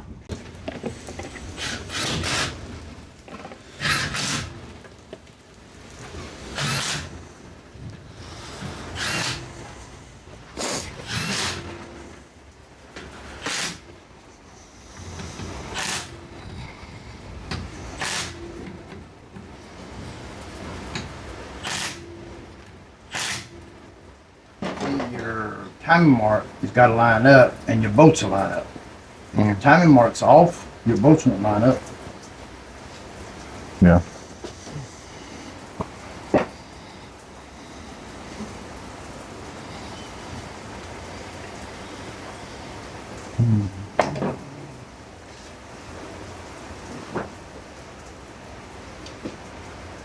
Okay, stripper. You gonna wait until we get the engine in, put the distributor and the intake and all that on? Yeah, I'll wait. Put this and everything when we get the engine in it. So it's not in the way. Flywheel on it, flywheel one. How about that right there? Mark, should be a mark right there. Yeah. That's all the time. It's clutch. Yep.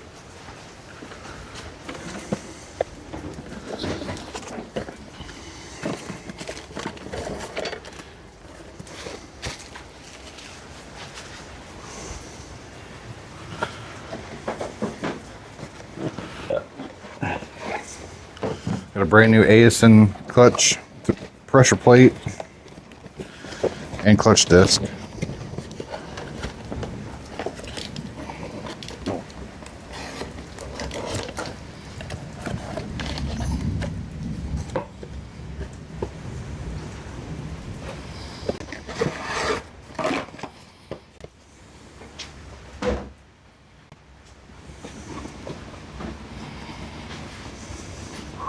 Pretty shiny. You're gonna take a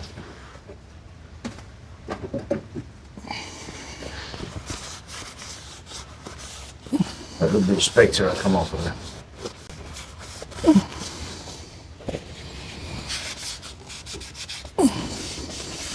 Yeah, where you in the camera with?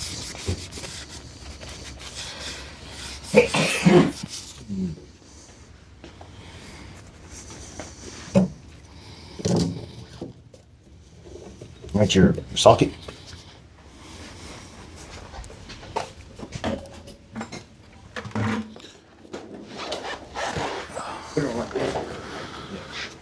No.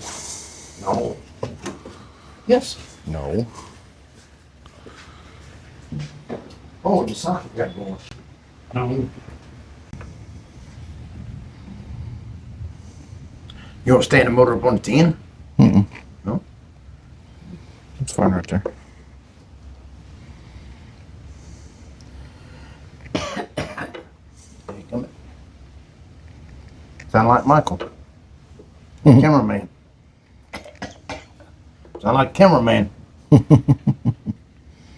Oh, hold up.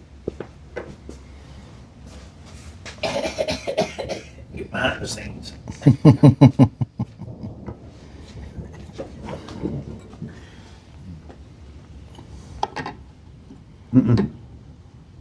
Peg off. Right there.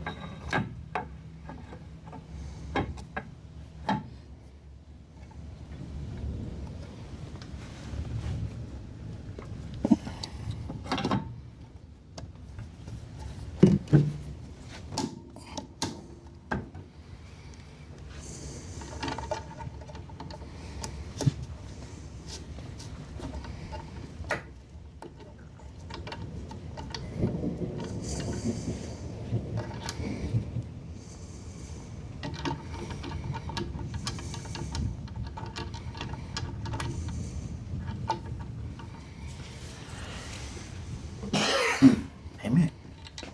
Damn, Michael. I'm gonna get behind the scenes when I start doing this.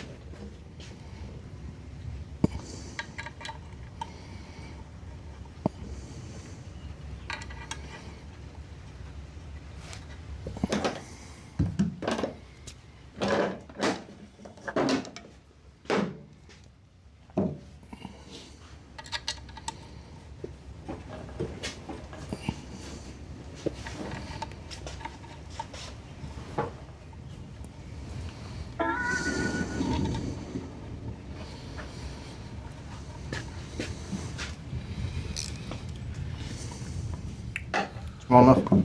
Yeah.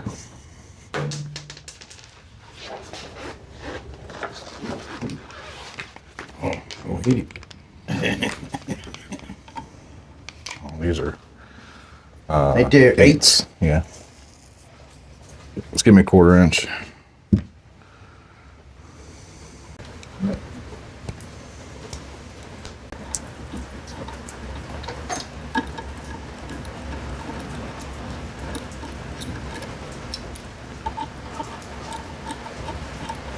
There you go.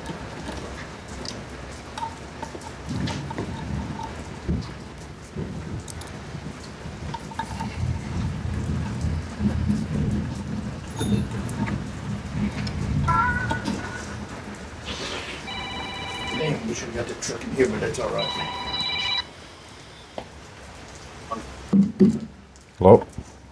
Hey, when you're looking at these calipers, one says front right and one says front left. Which is it? Is the driver's side the left side? Yeah. I think so. Yeah. So it's left from sitting in it. Yeah. It's not left standing outside of it looking at it. Yeah, it should be left. Should be driver's side. That passenger side caliper was like seized onto the rotor. Was it? Yeah, I took the whole assembly off and threw it on the ground over beside me, and it still didn't fall off of it. Wow. Yeah.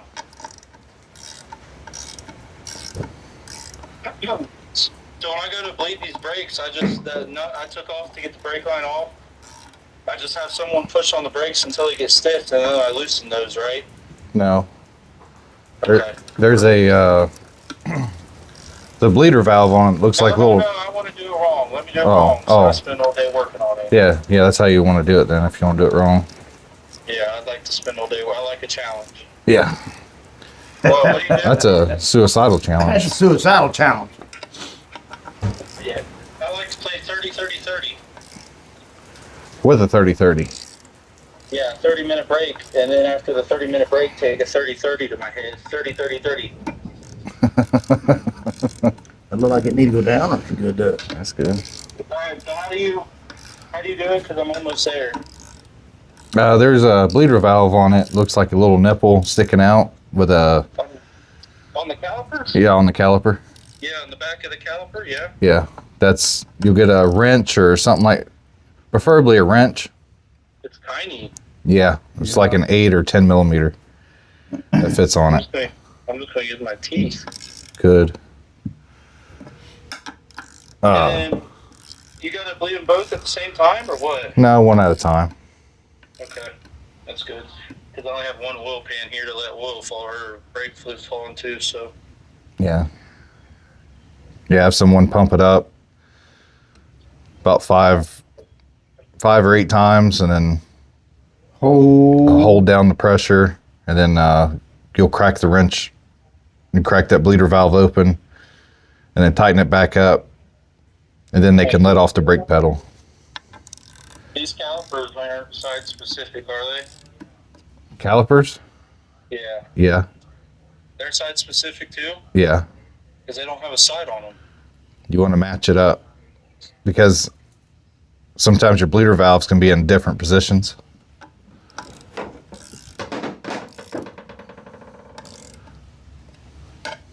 So it's just whatever side will work.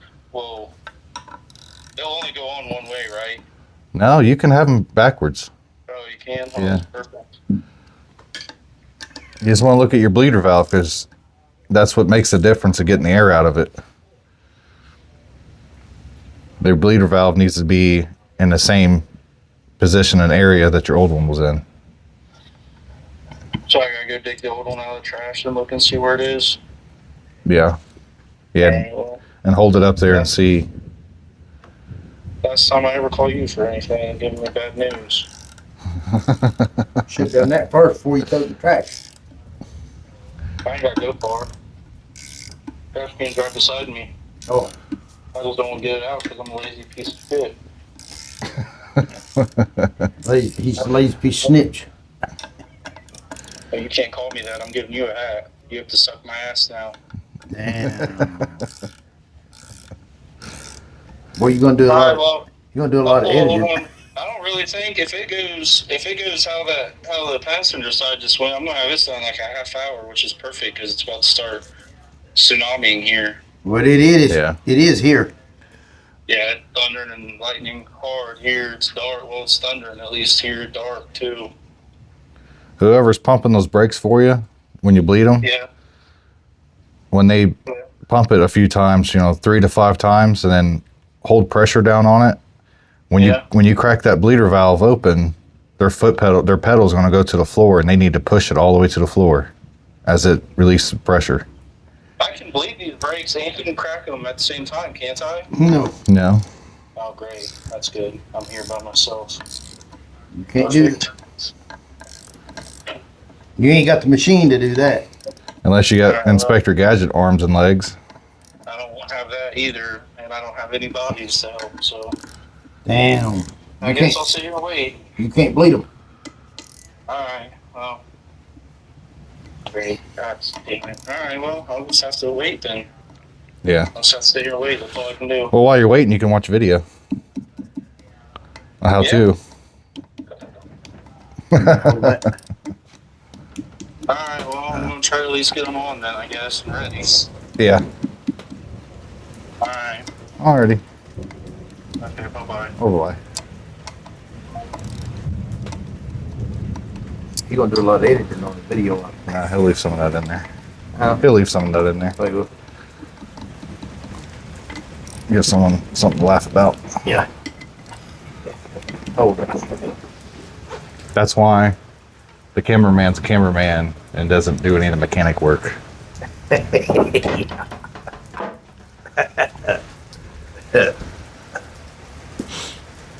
He's really good with his fingers and keyboards. But now we're shipping it. If you want this done right, don't let him do it.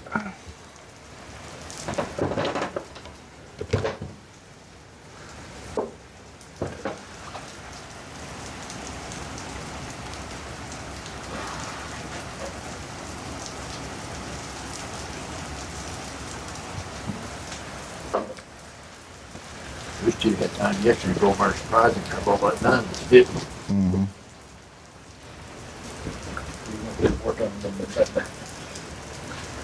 There's a plug wire end stuck in this. Huh? Yeah, I don't know if it's a right one or not because it's got two of them got none notch under. Hmm. I'm gonna look at it and see. But when I put them on. Well, he bought a distributor and a carburetor for it because he couldn't get it started. Yeah. I mean, they're both the right ones. Yeah. There's a cap that goes here. Yeah, those will go on after.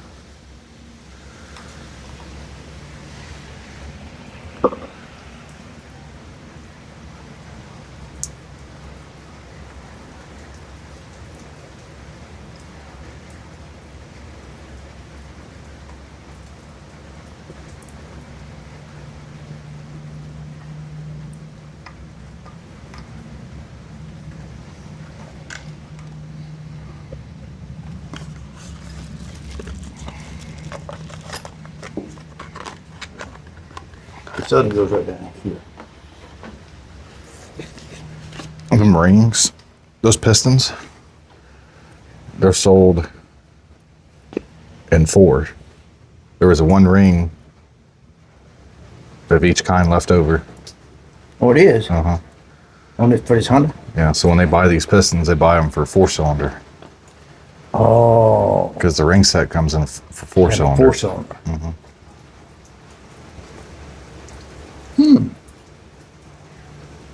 Yeah, can't afford to put a 4-cylinder in. Boy, it'd be neat, would it? Yeah, I don't know what 4-cylinder, but 4-cylinder Honda. ours are going to be all American made and built for Built for the endurance. Yeah, well, they're going to be built for endurance. Yeah, but I mean, it's a big design for this motor when you build it and everything, be endurance. Well, yeah, they're going to take the original Yeah. and copy off of it, Yeah. improve it, and make it, 20 thousandths over, or something Yeah. like that. He said as long as I have rings, piston rings that they can fit to it, then they can make it. As long as I have the rings and bearings. Yeah, and it'd be, And I do. yeah. Then it'd be made here in America. High performance. Yeah, high performance pistons and rings, Rods. rods, all that.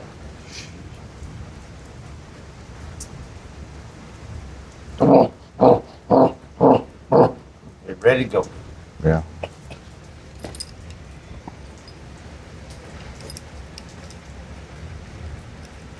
Okay.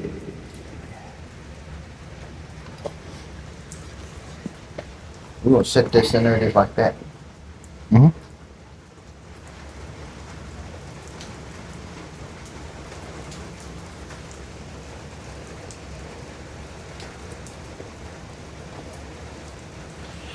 We need to clean all this up, get this truck out. Yep. Clean it all up, get this truck out, get the knee and paper slacks up, bring it. So we even got a brand new starter for this because his was submerged in water and all inside here was just corroded and nasty and Yeah. it was messed up. So Bad. got a nice remanufactured starter to go with it. He has a low mileage carburetor and distributor to go on it. Mm-hmm. So pretty sure that's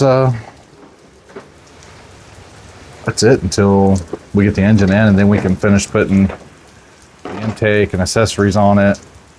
We've got a coolant jacket here. I might go ahead and throw that on.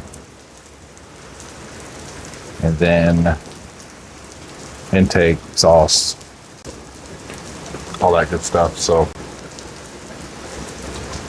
hang loose. We're gonna get a couple things buttoned up here, get this engine off this truck, get this truck out, get the Honda back in here, and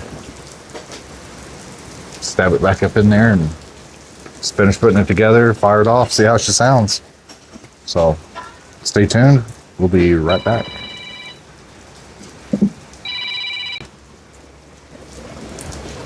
Hello. Hey, do I need these? Sorry to keep bothering you. Do I need these little like cotter pins? Cotter pins? Yeah, they're like here. I'll send you a picture. I don't know if that's what they're called, these ones, but I don't know if they're just like extra parts or for a different. I'm looking at the old caliper and I can't find where they go. I think they're bad. So I'm thinking it's for. All right, everyone. So we have the engine installed. Got the engine back up in there and bolted back together. We have everything hooked up on this thing to run it. Carburetor, intake, exhaust manifold. Not the rest of the exhaust though, so it's going to be loud, I imagine. We ran the fuel pump earlier, heard it working. Hopefully it picked up fuel, got it to the carburetor. And we've got the battery boiler 7000 over here hooked up, so we should have enough juice to get to everything. Alternator, AC, literally everything other than the intake box, the exhaust, and we don't have coolant into it yet. So let's go ahead and do a test fire.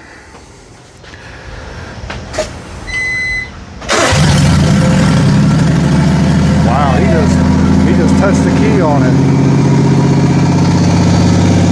Sounds really good.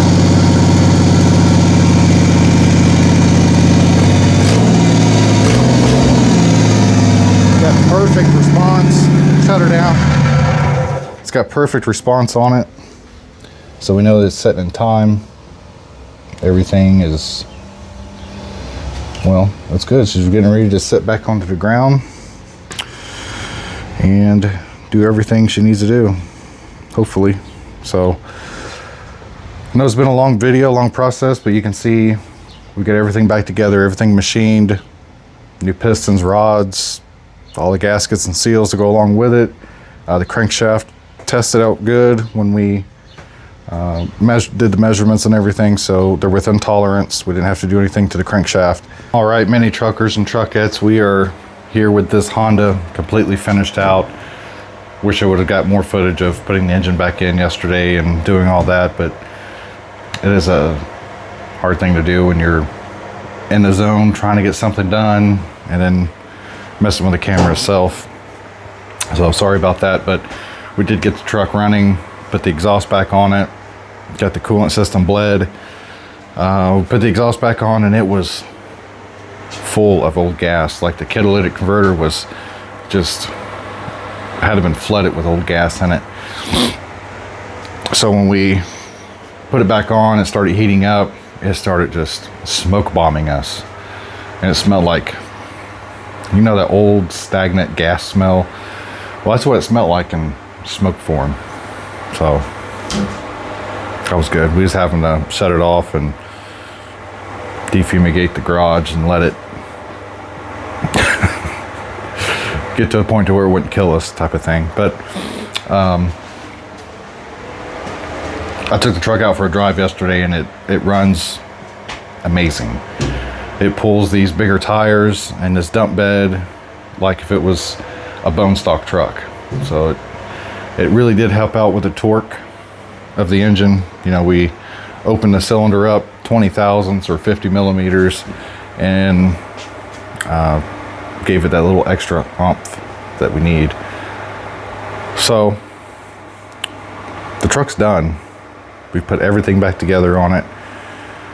All we're waiting on now is the feller to come pick it up and start enjoying this thing again and getting it out there in the woods and keeping it out of the river.